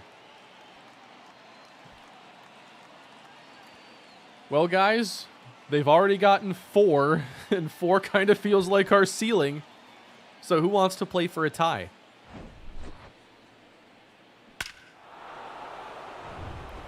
You know what? I don't think anybody on this team has a good enough fastball to throw it as much as I throw it.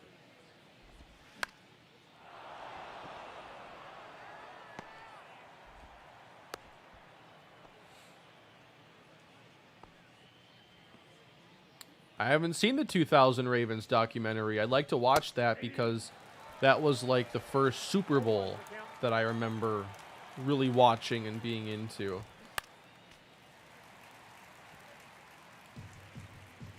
And after the Vikings lost 41 donuts, of course, I was happy to see the Ravens knock out the Giants like that. Into center. This is ugly.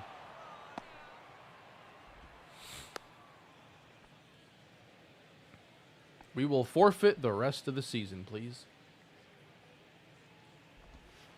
Nope. Ball 1, no strike. All right, he's only hitting 159. This is our chance.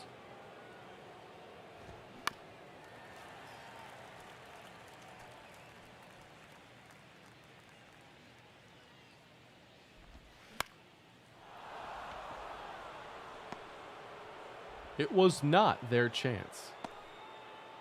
The bases are loaded. Batting ninth, the third baseman, number 6, Josh Young. Whatever. He's going back out.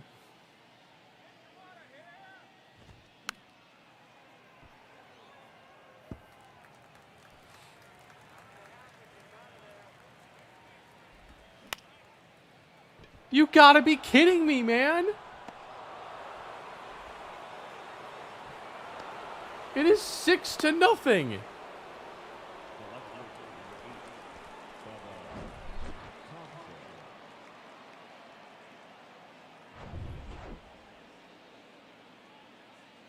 Here's Thompson, who already has a double in this inning.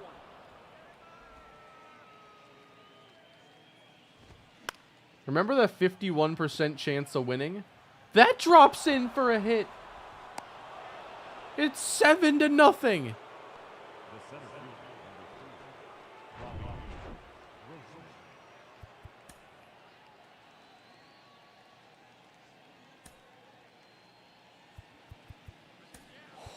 Oh, that's it. That's all I can do. 7 runs and 9 hits allowed in the first inning. Oh no, Shintaro.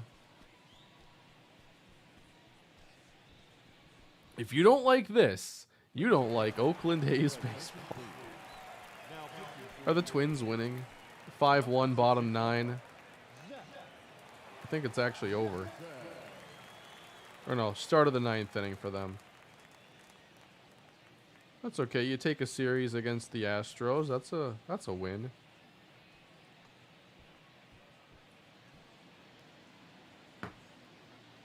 Yep. I brought in Zach Jackson because he is the man for this mess.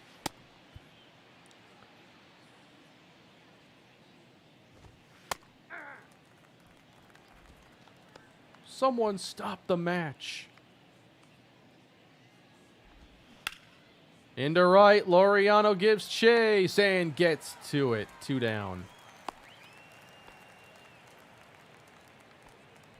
now batting, the shortstop, Corey Seager. Hung a slider right there. It should be 10-0. For how much they're paying Corey, that should have been a homer. Ball.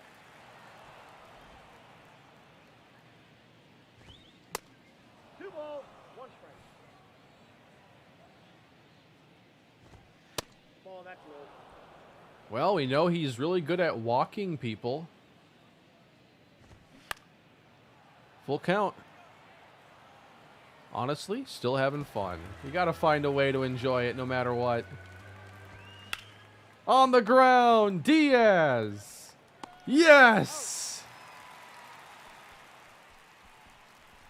And the comeback begins now.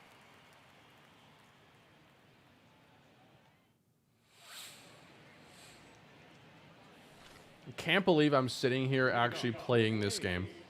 The center fielder, And not like quick managing to the very end. Butler to right center field. We can open with a double. So far we have began the game exactly the way they did.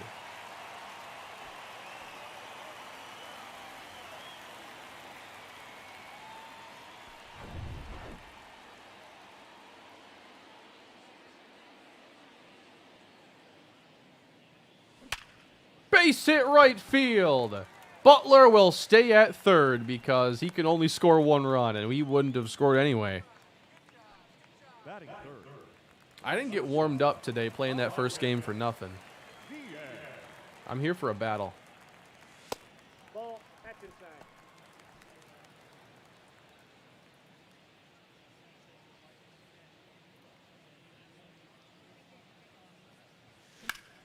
Diaz left center, down for a hit. The A's are on the board. Let's go.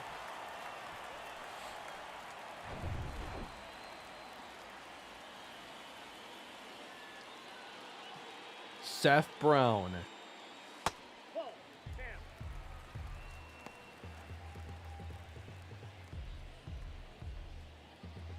I need you to believe.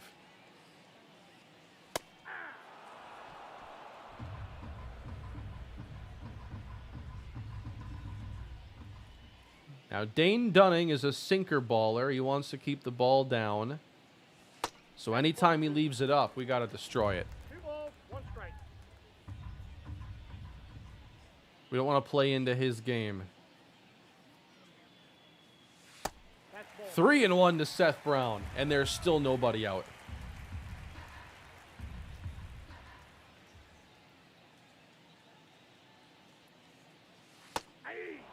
All right, I could have turned on that one. Count is 3-2. All right.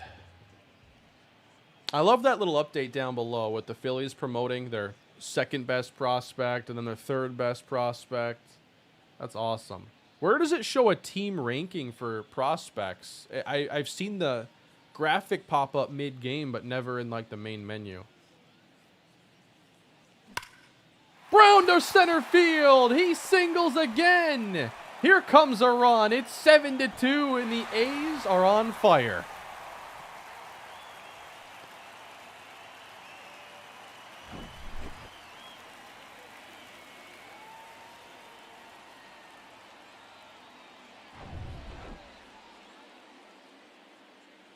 If they can, why can't we? Ball one. Counts 1-0.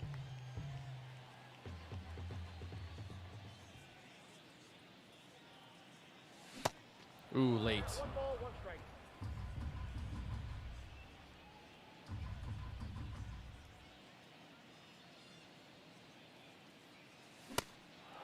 Jeez. I don't know why all of a sudden I can't hit. Did my cheats wear off already?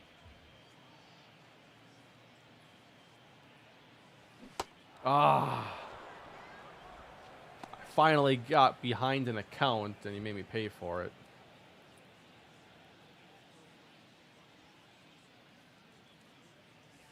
Ball one.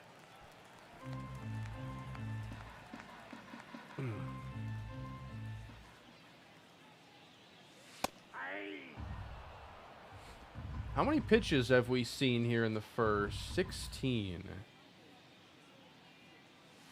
That's ball 2. Yeah, there were a few pitches there I could have belted, but for whatever reason I was behind him. Ball 3. And now having trouble locating. Let's see if he gives us something here with Diaz.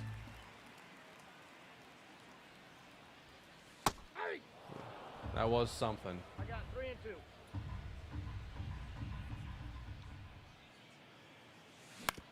Ah, right back to him for a double play ball. We got 2. Should have been more.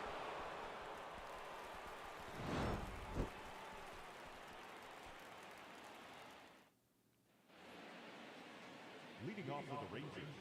I think I was spending just a lot of that. I started off the inning with 4 straight hits. But Ball 1, no strike.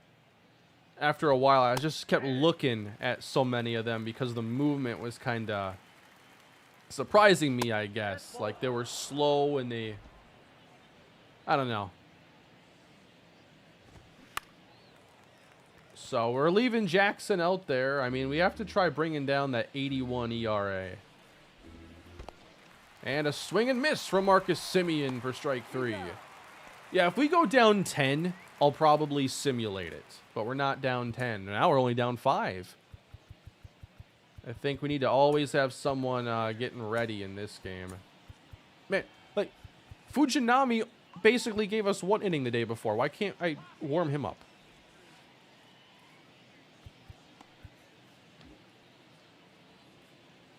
Fujinami got 1 out. Let's have him go back out there.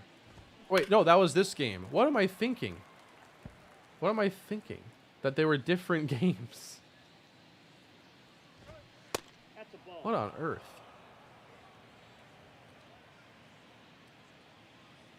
Something's wrong with me. 2 balls, 1 strike. He's why we're in this mess. Yeah, give me that one. Nope. Count ball.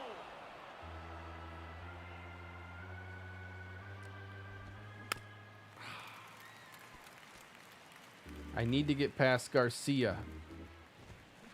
Garcia later. Now batting, Mitch Garver. Mitch Garver. He was pretty solid with the Twins for a while. A lot of injuries the last couple of years.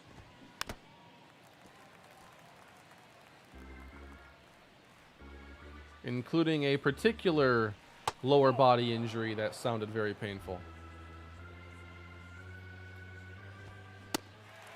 He went a clean second for Zach Jackson. Drop it in now.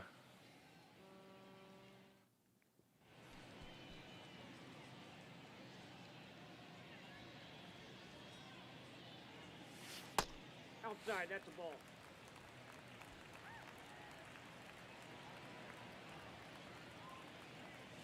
I appreciate the enthusiasm of everybody around Zach Jackson allowing his ERA to fall from 81. I do plan on making a stadium at some point, Adam, when I can get a hang of the stadium creator and build something that I think is good, fun to look at, fun to play in.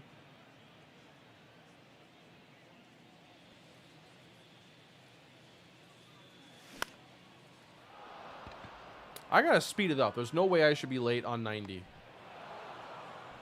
I think I've just been hesitating too much because he's been throwing a ton of off-speed stuff.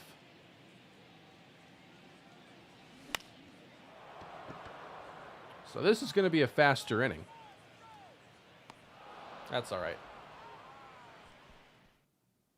Yeah, the camera is fisheye too, but adjusted. So, well, I guess I can't do it from this angle. I have to do it when I'm hitting. But fisheye too, and then I bring the camera down a little bit, making it more level. I like a level camera is the main thing.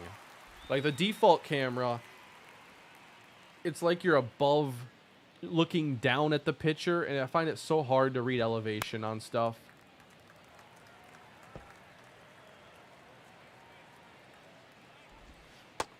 Bang.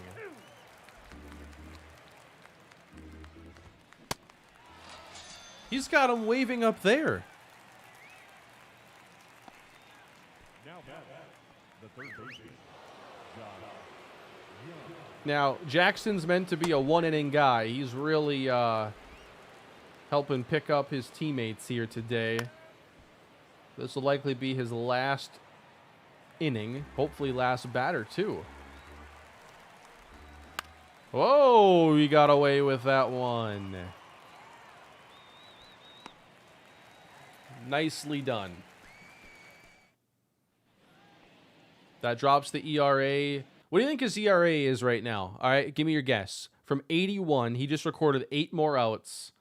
So, how significant is that? I'm going to say his ERA is down to 32.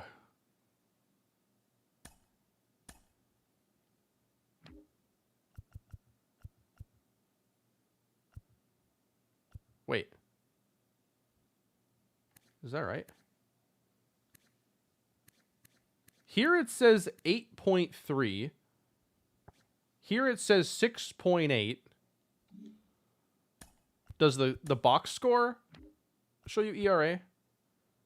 Oh, 189 for this game. I guess I'll have to check after the game.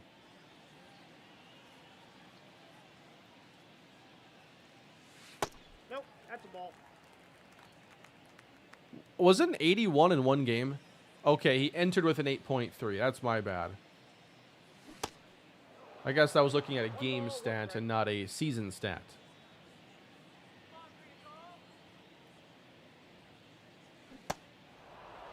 One ball, 2 strikes.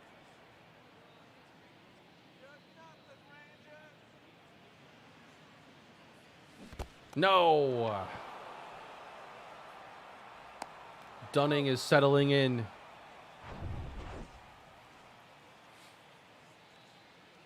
There's only 29 pitches in, too. Oh, I had to go after a hanging slider. I think I was just a little too early. I've been hitting okay with Aledmus Diaz, though. Ball. So his ERA, I mean, at 8.3 is still awful. It's not 81 awful. Ball 2. And now we brought it down into the 6s. We can have it under 5 by July. A little late.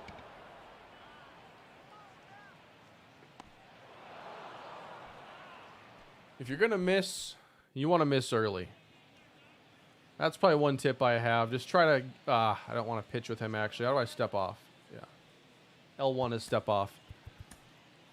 Like, get into the habit of being early because you get so much better contact when you are.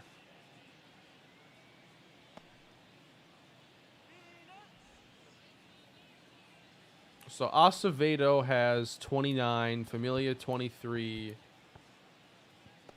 Yeah, I'm going to need Danny Jimenez in this game at some point. Sam Moll, he's good for an inning. And of course, our long relief guys are recovering. So we're putting Acevedo. I'm hoping for 2 innings. What will I actually get?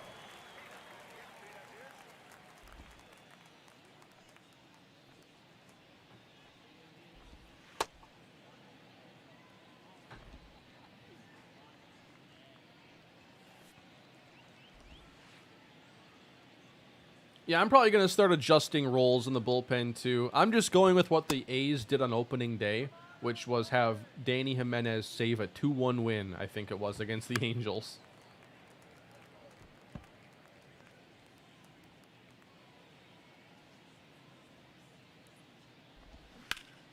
Down the line, Thompson should have extras again.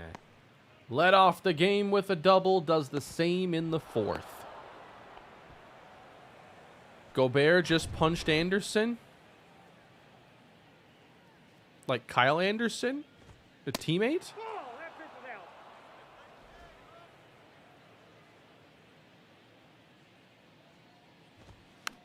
out. Are the Timberwolves imploding?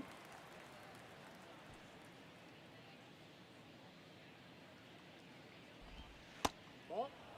Was it friendly? I'm guessing not. That's what the chat's telling me, that Gobert has punched Kyle Anderson. Strike 3 on Robbie Grossman. It was not friendly. Ooh. Also a bit of a size difference there, right? I wouldn't think they'd be in the same weight class.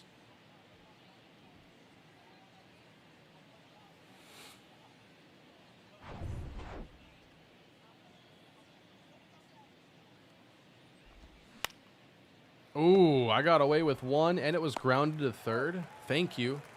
It was during a timeout. What are they arguing about during a timeout?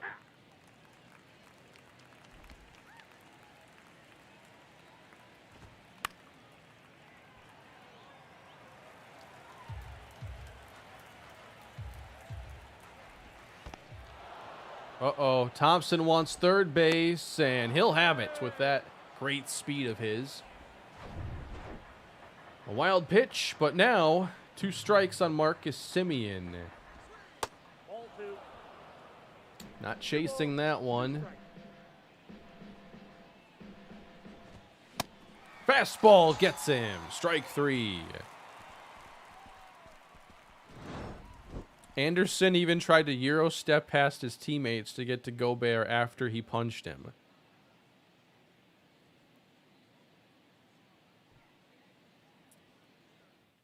They can settle this at next year's WrestleMania.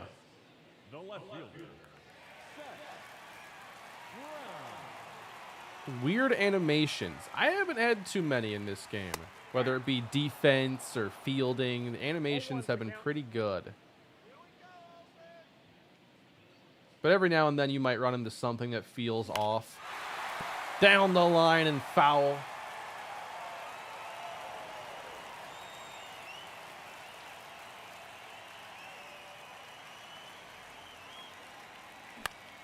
And that one is going to get through. Seth Brown delivers with an 0-2 single.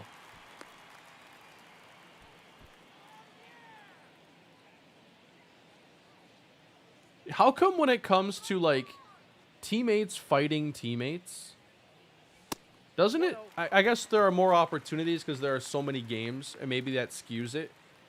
Doesn't it feel like a baseball thing? Teammates fighting each other? No, that's down.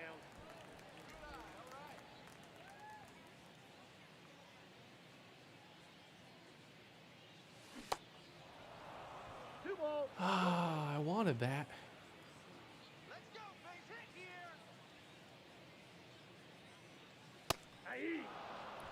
Well, it sounded to me like Dallas got inside the biggest tank you ever seen when they put out that lineup the other day. I heard about that.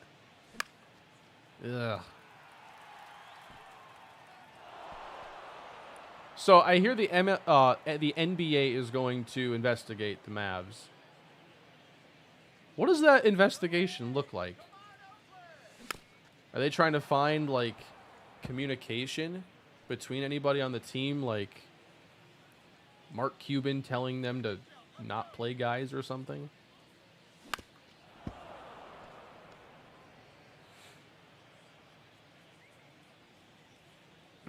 Yeah, NFL fighting is a training camp thing.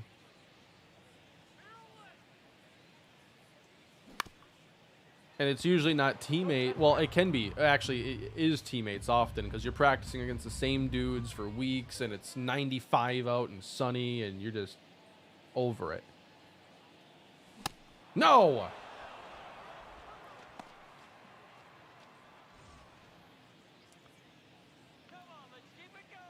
Evidence of tanking.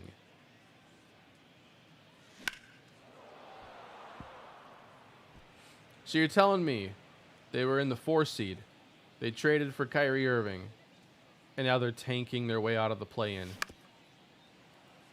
Ooh, slowed it down but not played cleanly, and Diaz will reach with an infield single.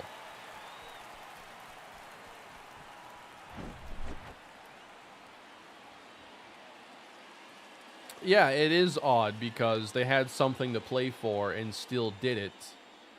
Granted, just making the play-in tournament is a lot like making the NIT.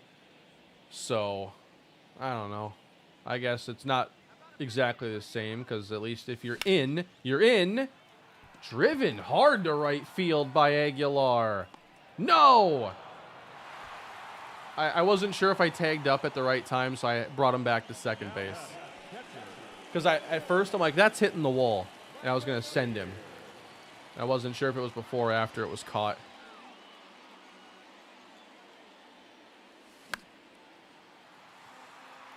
Come on.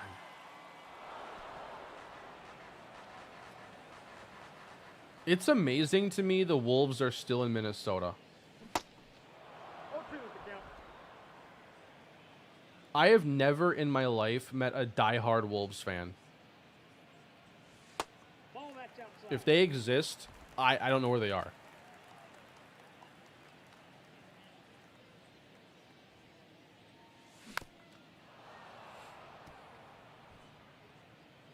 I'm actually surprised they are still there.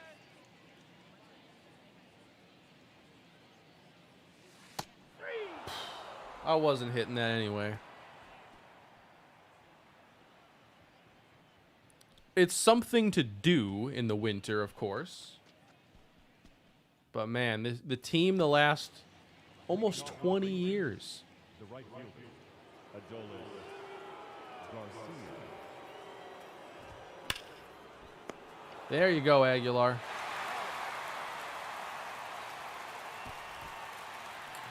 That's why, like, one of the things I think would be so cool is to go into the NBA eras, like in the new 2K, and like have a chance to play with the Wolves before this happened, because I feel like they missed a chance to have a fan like me really behind them. Like, yeah, I still want the Wolves to be good, but am I really a Wolves fan? Like, I don't watch them. I feel like there's a lot of people like me that they missed a chance to really grab, the way the Twins did when they were good in the 2000s, and the way the Vikings have throughout their team history. The Vikings have never had a significant long period of they've been a mediocre team, but not dumpster level. The Vikings don't pick number 1 ever. Maybe their expansion draft year, and that's it. Ball 2. 2 balls, 1 strike. And so, as like a rewrite history type of thing, I thought that would be fun. And that's why I love that they brought the eras feature into 2K. Count full. Because how can you keep this period of time from never happening?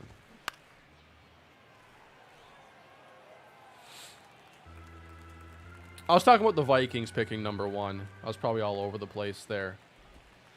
Ball 4. Take your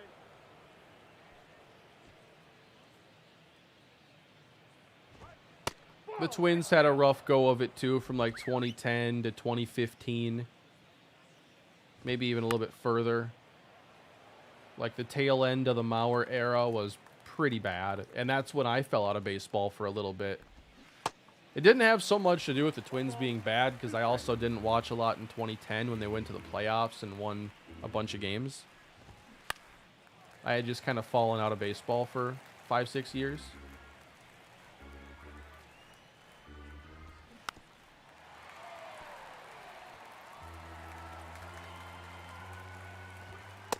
Inside. Ball. All right, this has got to be his last hitter here, I think.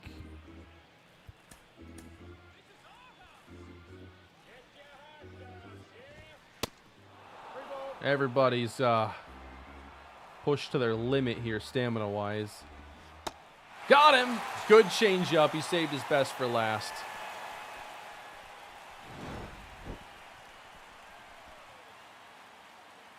Just curious, what would be an easy way to get into franchise mode on MLB The Show? Because I want to, but it seems quite daunting. So, I don't think that the show is actually that complex in franchise. The Athletics. I think that what you have to manage that's different is, like, you have a AAA team, a AA team, and then players that are at single A. But you can have a very hands-off approach with that. I think the main thing, and it's the same way for any sport, is knowing the ins and outs of how contracts work. Like, NBA is so complex. Like, it's with protected picks and bird years and stuff like that. Like, I have to go to Wikipedia every time I think about NBA. MLB has a few quirks. Arbitration, 6 years until you get to free agency. Rule 5 draft, waivers, options. Like, there are some things. Ball 1. I guess the best thing I can say is to just not overthink it, and if you think it's fun, check it out, and don't feel like you have to know everything right away. Maybe take an awful team right away, or like a not very good team, and so you don't feel pressure to like make it work quickly. Allow yourself some breathing room to learn the mode by playing with a team with lower expectations.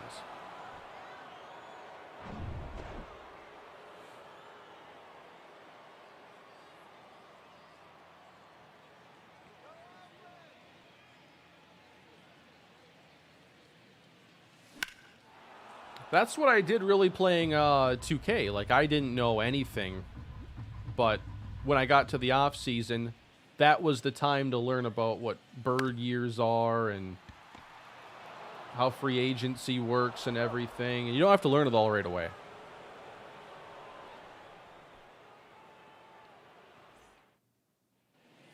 But I also say this as somebody who plays these games, you know, a lot. So it might seem a little bit easier to me because I've already done the learning, Your attention, please. Now pitching the for basics. number 60. Sam.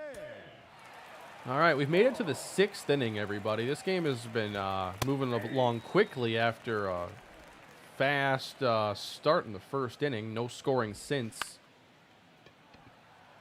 Ooh, that one was slow, and Diaz is not in time. I think that's the best thing for anything, you know. Experience is often the best teacher.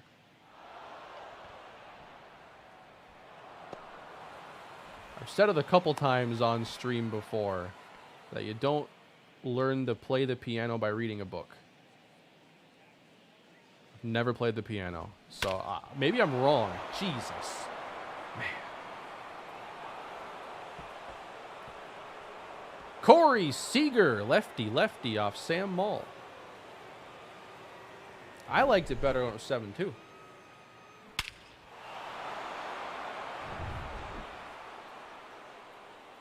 So 8 runs down.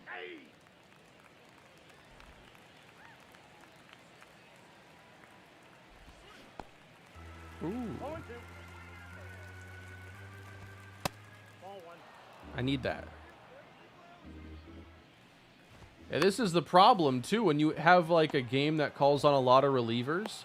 If you're going to play 5 relievers in a game, you're almost guaranteed just, like, at least one is going to have a bad day.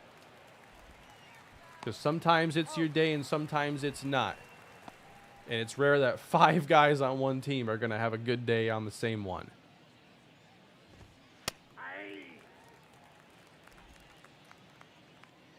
Baseball's a weird game. Sometimes you wake up and you just suck, and there's nothing you can do about it. 1 ball, 2 strikes.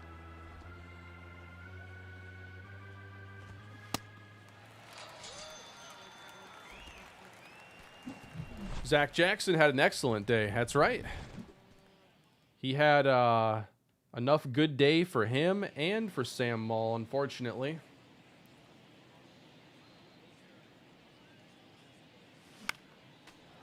That was a good swing. Time to let Tony Kemp pitch. This might be a position player pitching game.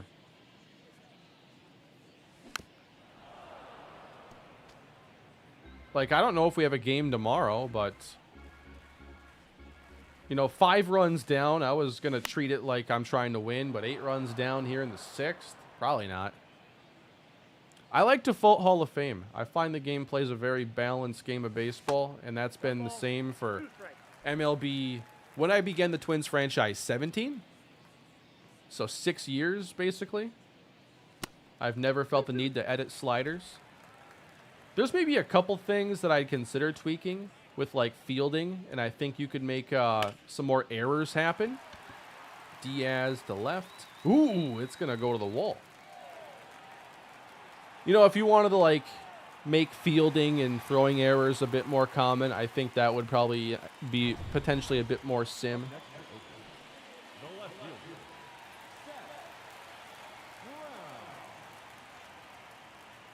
So there are ways to do position playing pitchers in this, but it's a lot easier when it was like the old rules in the National League where you'd pinch hit for somebody and then just you'd pinch hit for the pitcher and then not replace them. So I'll have to see if I can actually move a player's position to pitcher in this game. Round to right field, hits it a ton, admires it, and it's gone. Off the foul pole. Holy Toledo, we're only down 6.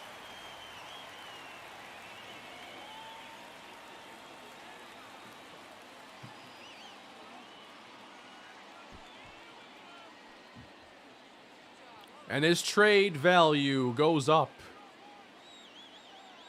1 score game. That's right. Get me a touchdown and we're back in this. If that went foul, I'd probably be pretty emotionally drained. But thankfully that one hit the pole. I've struck out twice with Laureano. I ain't striking out this time. Into center field and right at him.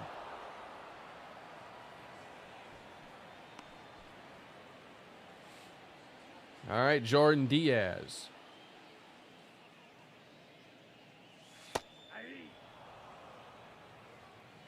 It's not a strikeout.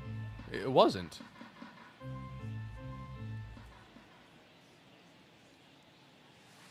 That's a ball.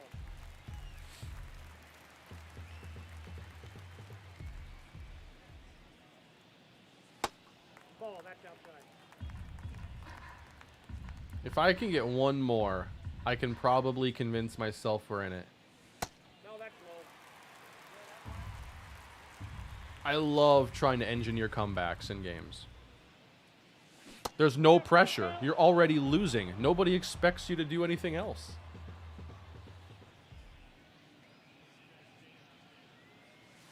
No, I knew it. I knew it. He only uses that slider when he's trying to get strike 3. Aguilar. Ball. The guy who predicted 12-5 Texas is looking like a prophet. Yeah, we might want to see that guy and ask him some more questions. 1-1. Are you familiar with the Powerball? Ball 2. Slider even buckled you in real life. Yeah, because I knew that I couldn't do anything about it. Once I realized my mistake. Base hit center field. When they can keep a slider around one of the edges, inside or outside, I think that's a pitch I have to work a lot on. I've been looking at that pitch a lot today. Now. All right. We're on to the 7th. I'm having fun. We're all having fun. Leading off with the Rangers, the first baseman, Brad. All right, it's lefty, lefty, and then I think May is going to come in. Brad Miller. Yeah, he can't hit lefties. That's a ball.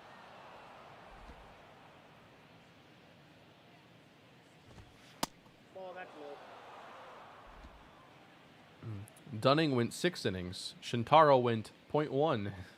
So far, that is an accurate assessment of this game.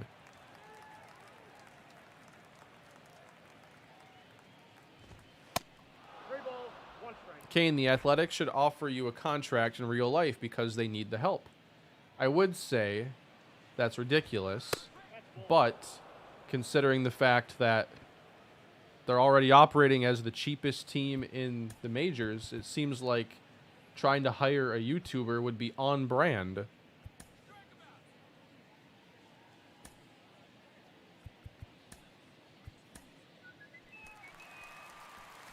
Trevor May. Attention, please. Now pitching for the Athletics, I'm from Texas, so go Texas. Trevor Ball 1. May. I live in Texas, and I'm saying go A's. Ooh. Ball 1 strike. That swing was never going to do anything. On the ground, and we can turn 2.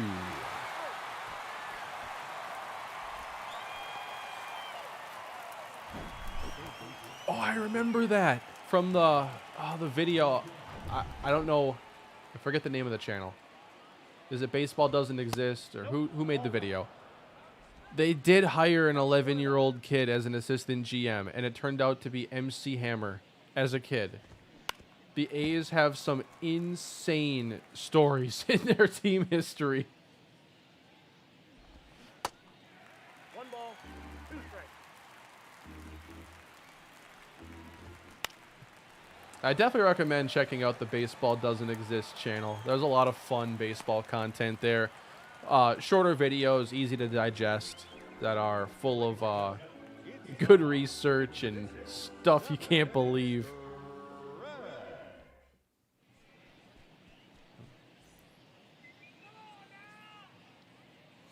Your attention, The Matt Pierre series. Would I ever do a series like that again? number 49. At some point, if I'm craving that kind of experience, you know, I've kind of gone away from a lot of the player-based content over the years, just focusing on franchises. And then I had the itch to play Road to the Show last year, and I did. Played a lot of it. And then I did Adam Kane on PGA. I don't know when that's going to return again for NFL.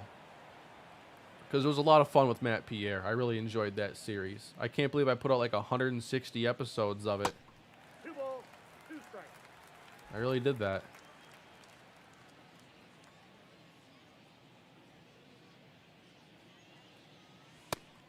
Full count. Shams just reported that Gobert was sent home mid-game after punching Anderson. You don't see that often. He won't play for the T-Wolves again. I guess that does, bring up the question of what's next. Base hit center field. He went to the ground. Glenn Otto made a business decision right there. Actually, he just reacted like any normal human being would. But it's a lot more funny to meme it, right? Hit the deck.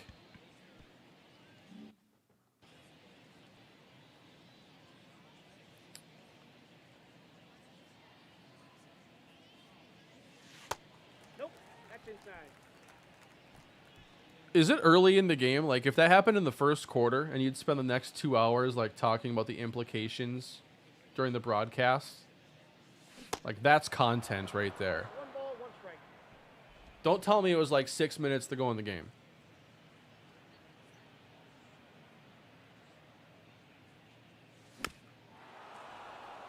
Third quarter isn't over yet. So that's a good chunk of the game.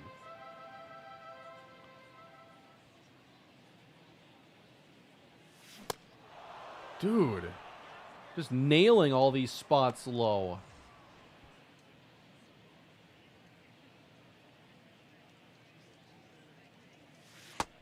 Nope, that's inside. Yeah, Football Manager is always the game I'm told to check out because it's, you know, it's the gold standard for like managerial sports games. But I want to get familiar with soccer through FIFA first.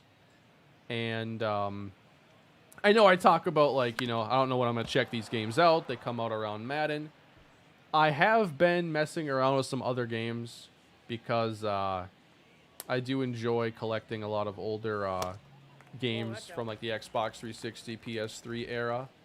And I've been popping those in a little bit. I've played some NBA Live and some 2K. And I think if I start to get my feet wet with that, then it makes it easier to maybe like, all right, let's do like a one-off video for content of some kind and then think about a mini series. Right back to him. He's keeping that ball down, pitching so well. He's good. Safe. Have you guys ever played this game?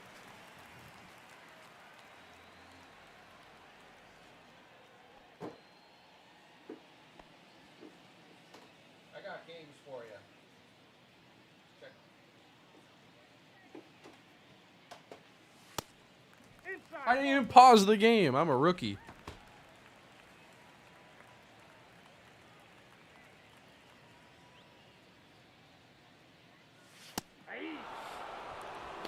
Excuse me.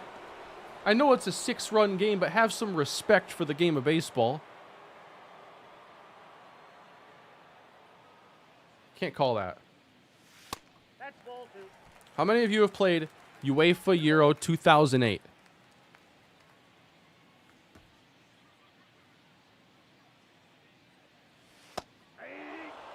Jesus, what is going on?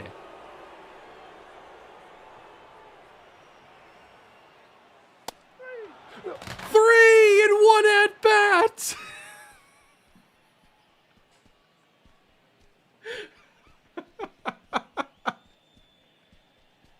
What just happened?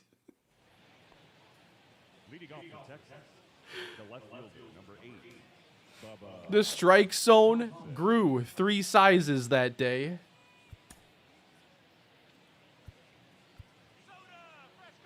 He's so over this game.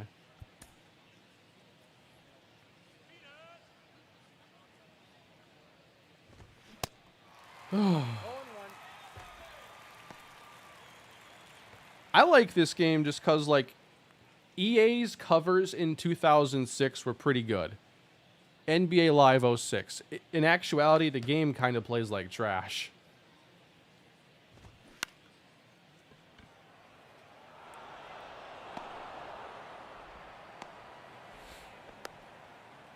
I want to get FIFA World Cup 2010. That is on my list. That's the South Africa World Cup. I want that one. How many of you played NBA 2K11? So the new 2K has the Jordan Challenge. And I think like all that stuff is in this game too. 1, no strike. I popped that one in. That plays a pretty good game of basketball.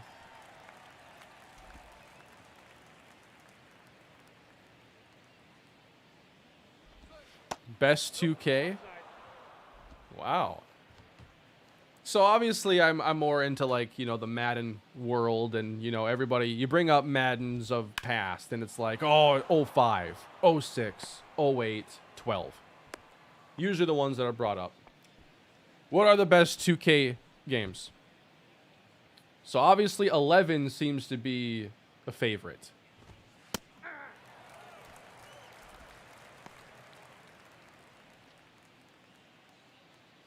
I'll have to remember that, Skinny Pete. I'll have to look into that. On the ground, and Kemp should have 2. He does. All right, so 2K13. 11 is popping up all over the place. 13 is pretty popular. 2K16 is popular. 17 overrated. 11 and 16. 9, 11, 13, 16, 17. So odd years seem to be pretty good. Interesting that 14's popping up, because typically, like, first editions on a new console tend to be pretty crap for all sports games. MLB wasn't bad when it went to the 4 or the 5, but like Madden, when it went to the 360, Madden 06 is terrible. Madden 25 on the PS4 is pretty bad.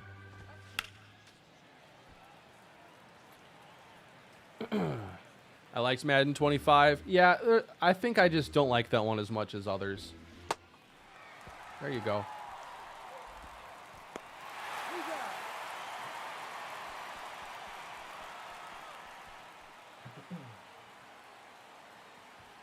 You want to know what I picked up yesterday? I've been trying to get, you know, a lot of the backwards compatible games that are upscaled on the Series X. And I was waiting to find this for the right price.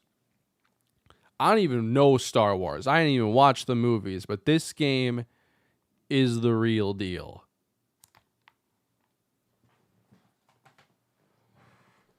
Galactic Conquest. Playing against bots, but it feels like a multiplayer match. And it's so good.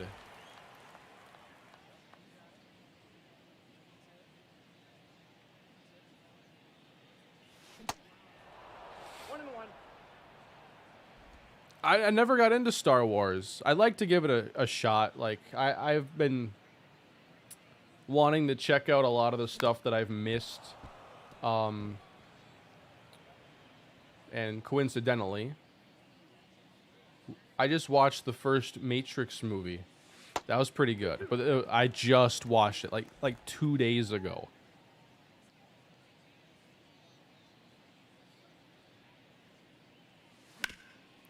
I haven't watched a lot of movies. I didn't get into TV shows until like 2010. Will I be playing more NFL Street 2 on the channel? Yep. That's going to be something I look to do when the MLB thing settles down and I wrap up Vikings franchise.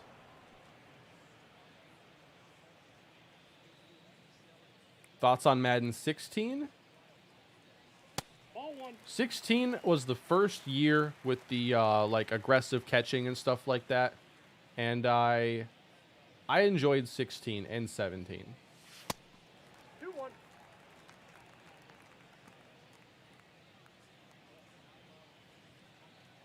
They weren't great games, but I had some fun on them. I wasn't like the Maddens I really haven't enjoyed playing are 11, 13, 25, which was like 3 and 4 years. And then they were decent for a while. 19 caused me problems with the Dolphins franchise. And then I had a good thing going on Madden 20, one of my favorite Maddens of all time. And I played that game for 2 years straight. 1 ball, 1 strike. Going to do a new NFL franchise? I would when Madden comes out again. Whoa! We hit him. I'm working on my main channel right now on a Titans franchise. You probably know. But if not, Main channel content. This is only my second channel.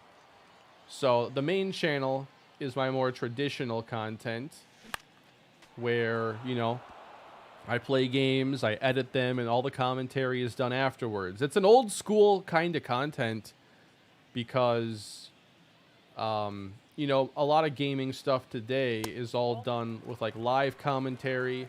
There are a couple channels I really like that still do like commentary afterwards, but it's usually because like they're talking conversationally about a topic or something. Oh man, I'm trying to remember the Gran Turismo channel because he does such good content.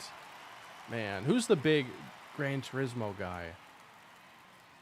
Super GT. Like, his videos are fantastic. And Jack Fragg's videos are really good. But a lot of content that isn't like news or topic related tends to have live commentary nowadays.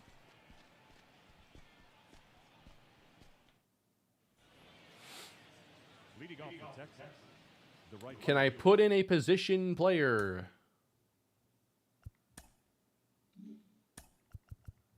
Defensive positioning. That's not what I wanted. I'm not sure if I can get a position player out there.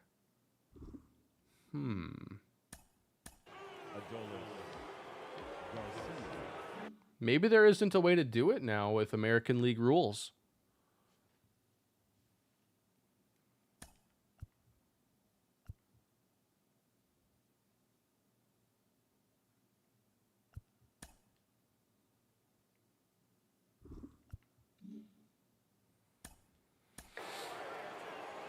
I've probably seen some of those videos, Hunter. He sounds familiar.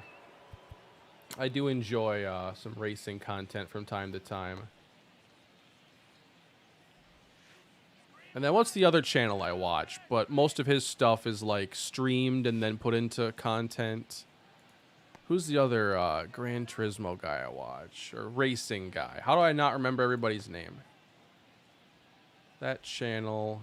Going through my subs. AR12. Yeah, AR12 Gaming. He's another big one. Really good stuff.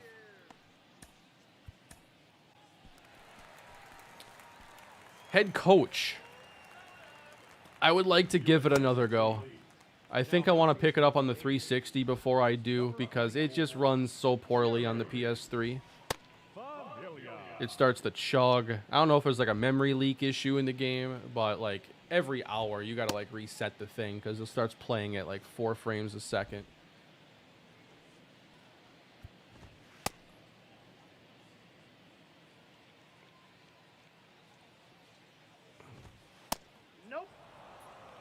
Move DH to a position, then the pitcher has to bat in place of the DH.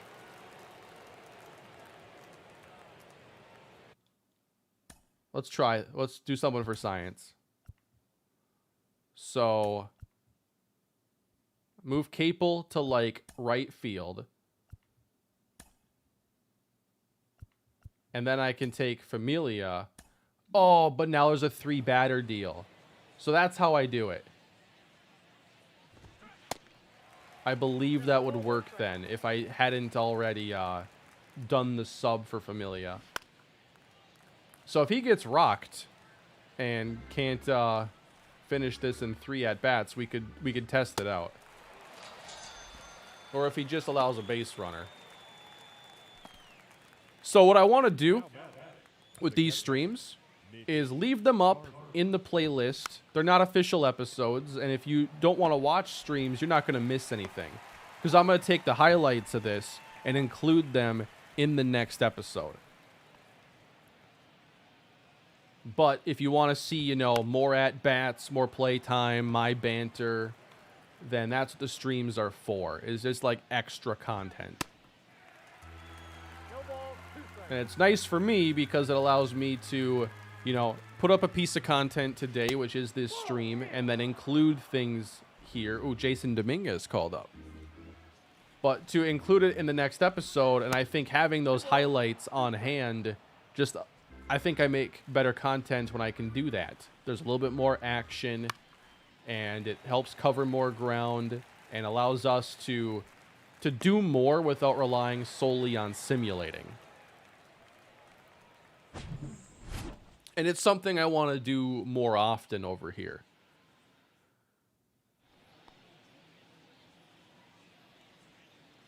Especially, you know, if the streams are something that a lot of people enjoy. And if the highlights, you know, are something people like in the episodes.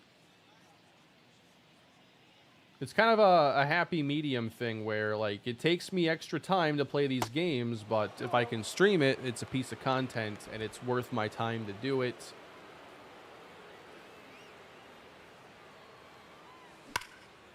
Langoliers.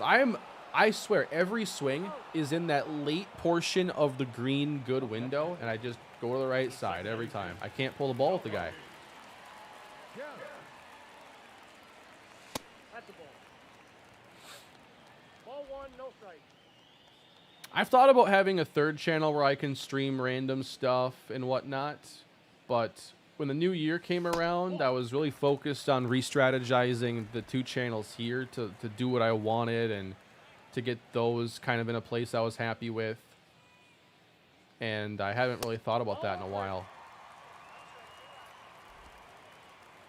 It was important for me to re-strategize a little bit on less series and less overall videos. Because I've spent, you know, a massive portion of my time on YouTube always feeling like I'm not doing as much as I want. But at some point, you got to be a little more realistic about, you know, what you can do and what you should do. That pitch is in. Ball 4. And so it's been really nice to simplify what I'm doing by doing less series, doing less videos. But I feel like the videos I'm making are better for it. And strategically, I'm hoping that by focusing more on MLB at the start of MLB allows this channel to do better with its sub growth and view count and stuff. So I'm enjoying it a lot so far. Butler hammers one into a ground ball double play, and the game is over. Rangers win it 10-4. So, really interesting game. They put up 7 in the first. We tried to stay in it, but we were like a big 3-run or grand slam from really making this thing interesting, and that's a lot to ask for. So I still had fun. I played through an entire game, didn't simulate a single pitch, although I did have a couple pitches go when I wasn't paying attention on the other side of the room. And yeah, I played through an entire game where I was down 7-0 immediately. Take out the top of the first and we win. That's right. Let's go pitch one more half inning and try to win a 4-3 game. We would not hold that lead. Thank you for joining us here this afternoon. And we remind you to please drive home safely.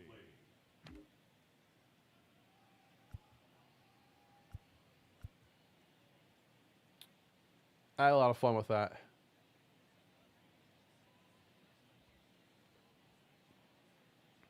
How about Jackson? 2.2 innings, so 8 outs, 4 strikeouts. Acevedo, 6 outs, 4 strikeouts. Really good stuff from them.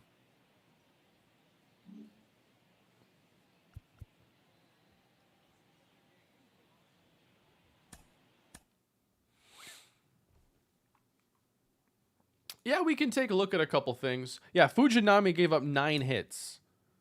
Like, everything was falling for him.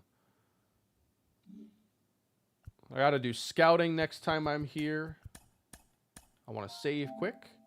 And so I've played 4 or 5 games now since my last crash using the show broadcast, and it's been flawless, which is very good. So, you know, typically free agency in season in the major leagues doesn't mean much. Like, you're not going to typically find anybody all that useful there Who is Houston Gonzalez? Okay. Why is... I feel like he shouldn't be there. A potential. Who's Houston Gonzalez? Because he should be somebody's top prospect.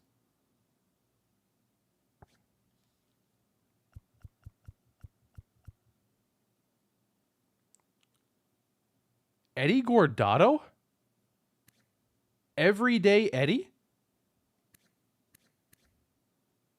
For the Twins?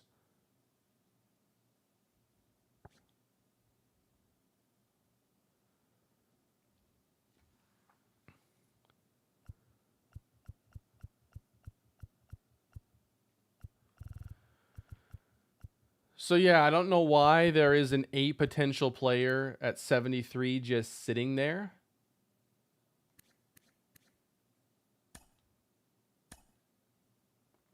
A randomly made player. Yeah, I don't really... Or like Johnny Valencia here at C potential, but still, like... I'm not trying to take shortcuts with the team here. I don't know why there are some intriguing free agents available that are like 20 years old. Like a B potential player here with good ratings. Like a 70 overall can play at the bigs. In the bullpen. I'm probably just going to ignore these young players. And there's not even like... international free agents that like need a huge amount of money or whatever to sign. Like, yeah, we're probably just going to focus on our organization. 7 homers for J.J. Bleday. Leads AAA. And then Zach Geloff, third base. So, looks like... power versus lefties is down so far, but his numbers have been all right. 288's pretty solid. What's his ISO? 176 is all right. Bleday's 245 ISO is very good. Diekman's 215 is also very good. Diekman plays in right. He's a 60 overall with D potential. Like, we have a lot of old prospects. Why do we have so many old prospects on this team? Soderstrom's struggling right now at AAA.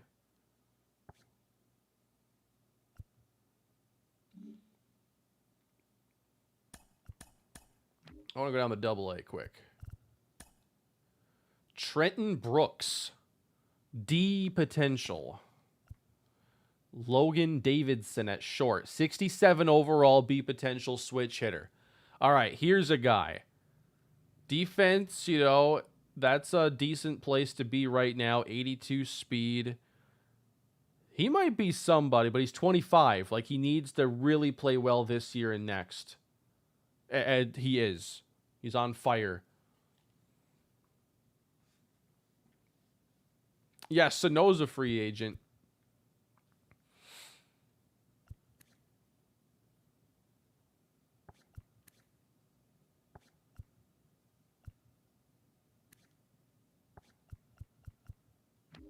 Let's check on some pitchers. Let's go AAA.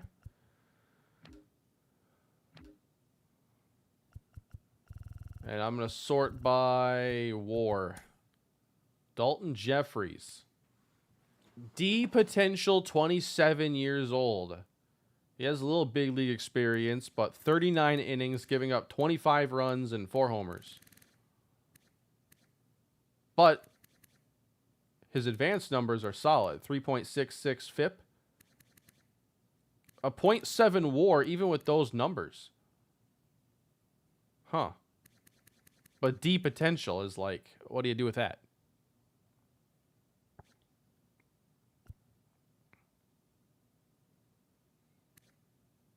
Plasmeyer is a 59. Hogan Harris is a 65. Harris is somebody we'll probably look to bring up at some point. He can help out in the bullpen maybe. But we have a couple lefties there and one that is a long relief guy already.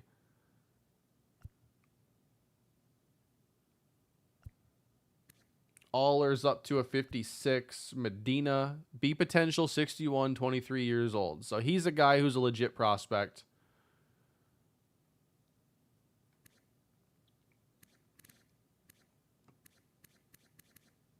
It's got a sky-high ERA, a really high whip. But I guess some of the advanced stuff is fine with a low home run rate. Really high walk rate. That's the highest down there.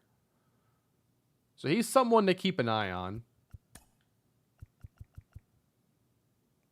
Rico Garcia is a D potential player.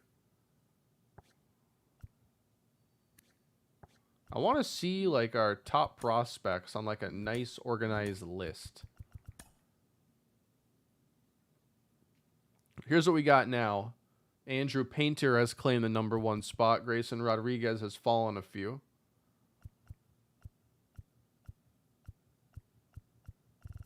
I want to see our team one.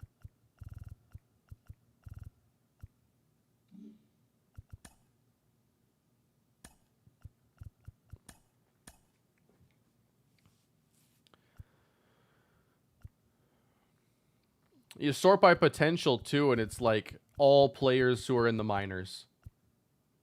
Primarily.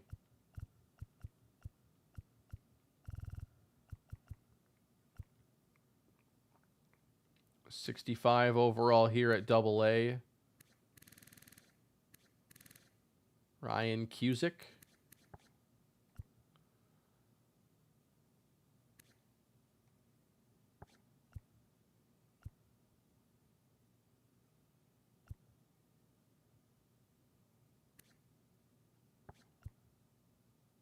Max Muncy. It's a different Max Muncy. He's even got his picture.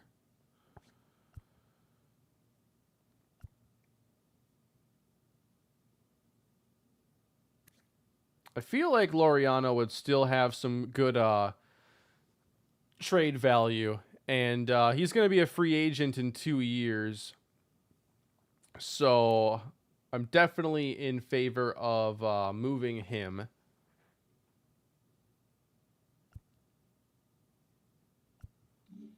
Should we take a look at what teams are potentially willing to give up for him right now? And I think the part of it, too, we have to keep in mind is, like, do we think we can raise his value between now and, like, a set time in the future?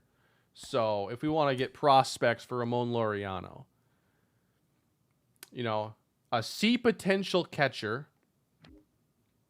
a B potential center fielder. These trade offers actually seem pretty reasonable. A pitcher from the Rays.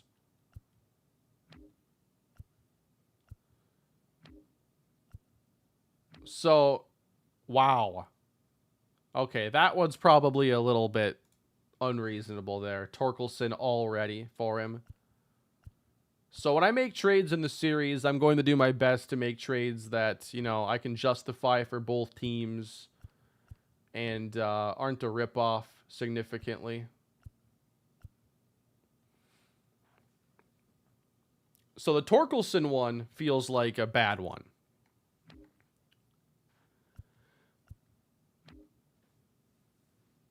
Come on. Whatever.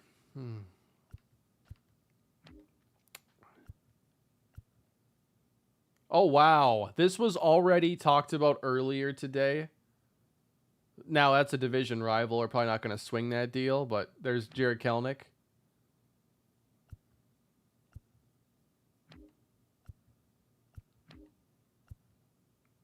Xavier Edwards. He's one of their top prospects, isn't he? They just called him up.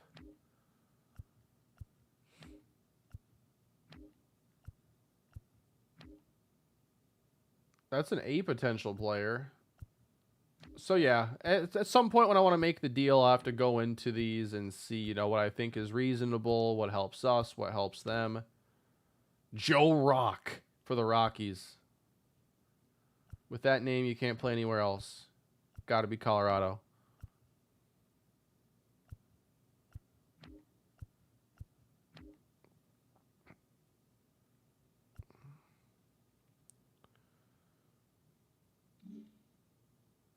I'm curious how much the Angels still value Joe Adell and what his ratings are. But again, it's a division rival. I'm probably not going to work out trades with them. It's not like totally unreasonable. Like, division rivals sell at the deadline to each other a lot.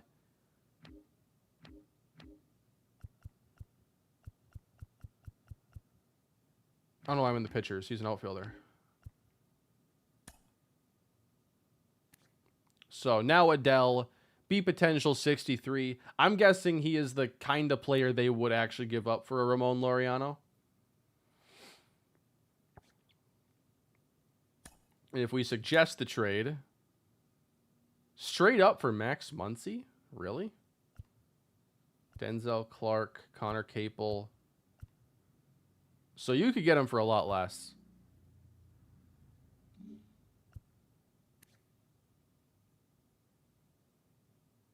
But I mean, his ratings, he's not an MLB caliber hitter. His vision's low. His fielding is low. His arm accuracy is bad. His reaction's bad. You should trade for Brendan Donovan or Gleyber Torres. I don't think I'll be making any big trade splashes early on because no one player, like you put Ohtani on this team and we don't win that many more games. Like, I want to take a very patient approach and not be too focused on any one player and really try to accumulate like a lot of different players over just one star or something. Logan Harrison is our future shortstop. Logan Davidson, my bad. Or no, I was reading your text or your message and I got confused. Yeah, and his hitting ratings are like Joe Adell's, but flipped contact and power. One of those guys will have to get a player lock in down at AAA at some point.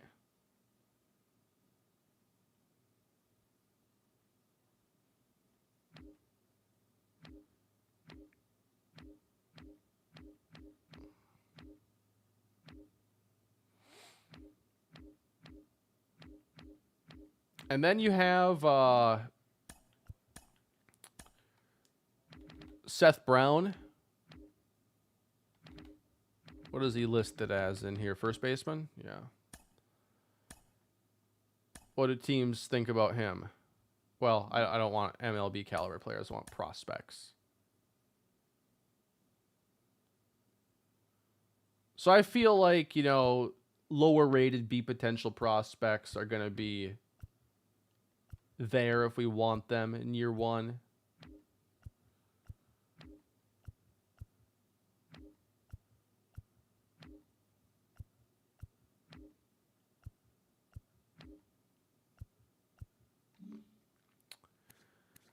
And Seth Brown has a ton of control left. So that's why I do hesitate a little bit with him. He has some trade value, but he won't be a free agent for a very long time because his service clock is just so low. Really didn't get serious action until 21. So he is 30, though. So that's the other part to consider. But with this timetable, you would have the ability to trade him this year, next year, year after. So you get that flexibility.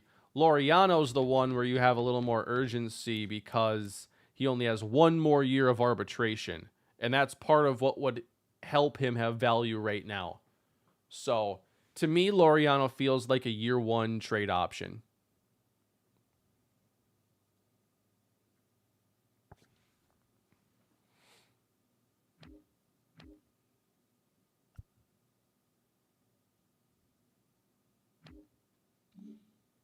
And then, of course, you got scouting to hopefully get this team's farm system better for the future of the franchise. And I'll have to figure out our scouting focus in this week. The draft is July 8th in 55 days. So we're almost halfway through the scouting period already. We're 42 games into the season. I think in the next episode, I'll recap what you got to see today. And then I might have us play Seattle in this episode because we're both just terrible and I want to see what happened to them.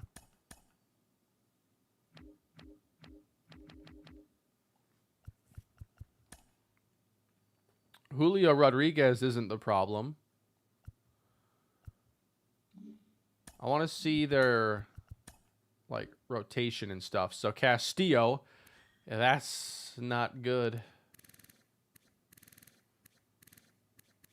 That's very bad. George Kirby, Robbie Ray, Marco Gonzalez. So their starting pitching is pretty terrible.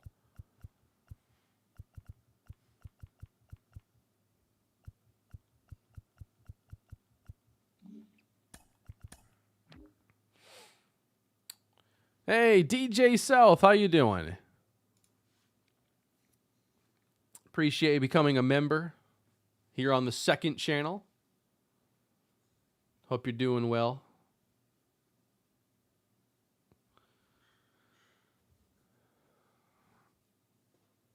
So Colton Wong hitting .230 with a couple of homers. JP Crawford, .271 with limited pop. Ty France. Yeah, it's not enough homers or enough average. Julio's fine. Teoscar, 1 homer and 146 at-bats is not why you paid him. That's like almost a quarter of the season he has 1 homer. AJ Pollock, this is actually okay. Suarez, this is not okay. Cal Raleigh, this is also bad. Cole Calhoun, that's not good. So if we go to team rankings,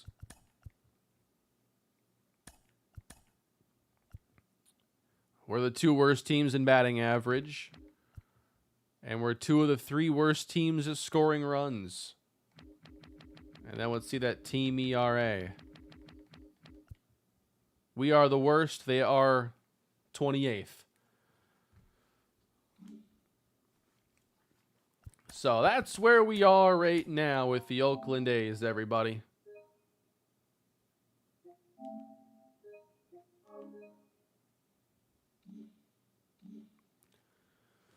Hope you enjoyed today's stream. I am going to be getting out of here now. It's been a good 3-hour stream today. We got through some games, talked about a bunch of players, and I am excited to get the next episode in the works for you guys this week. So I have a Vikings franchise playoff video to do, then the next A's video. Titans still going strong on the main channel, and I think we'll get pretty close to wrapping up year 3 here pretty soon, getting on to that off season. Some interesting things in play there. But hope you guys enjoy the rest of your Sunday. Take care, and I will see you all later this week with some more content. Appreciate it, everybody. Have a good one. Maybe leave a like on your way out, too. I forgot to say that. Have a good day, everybody.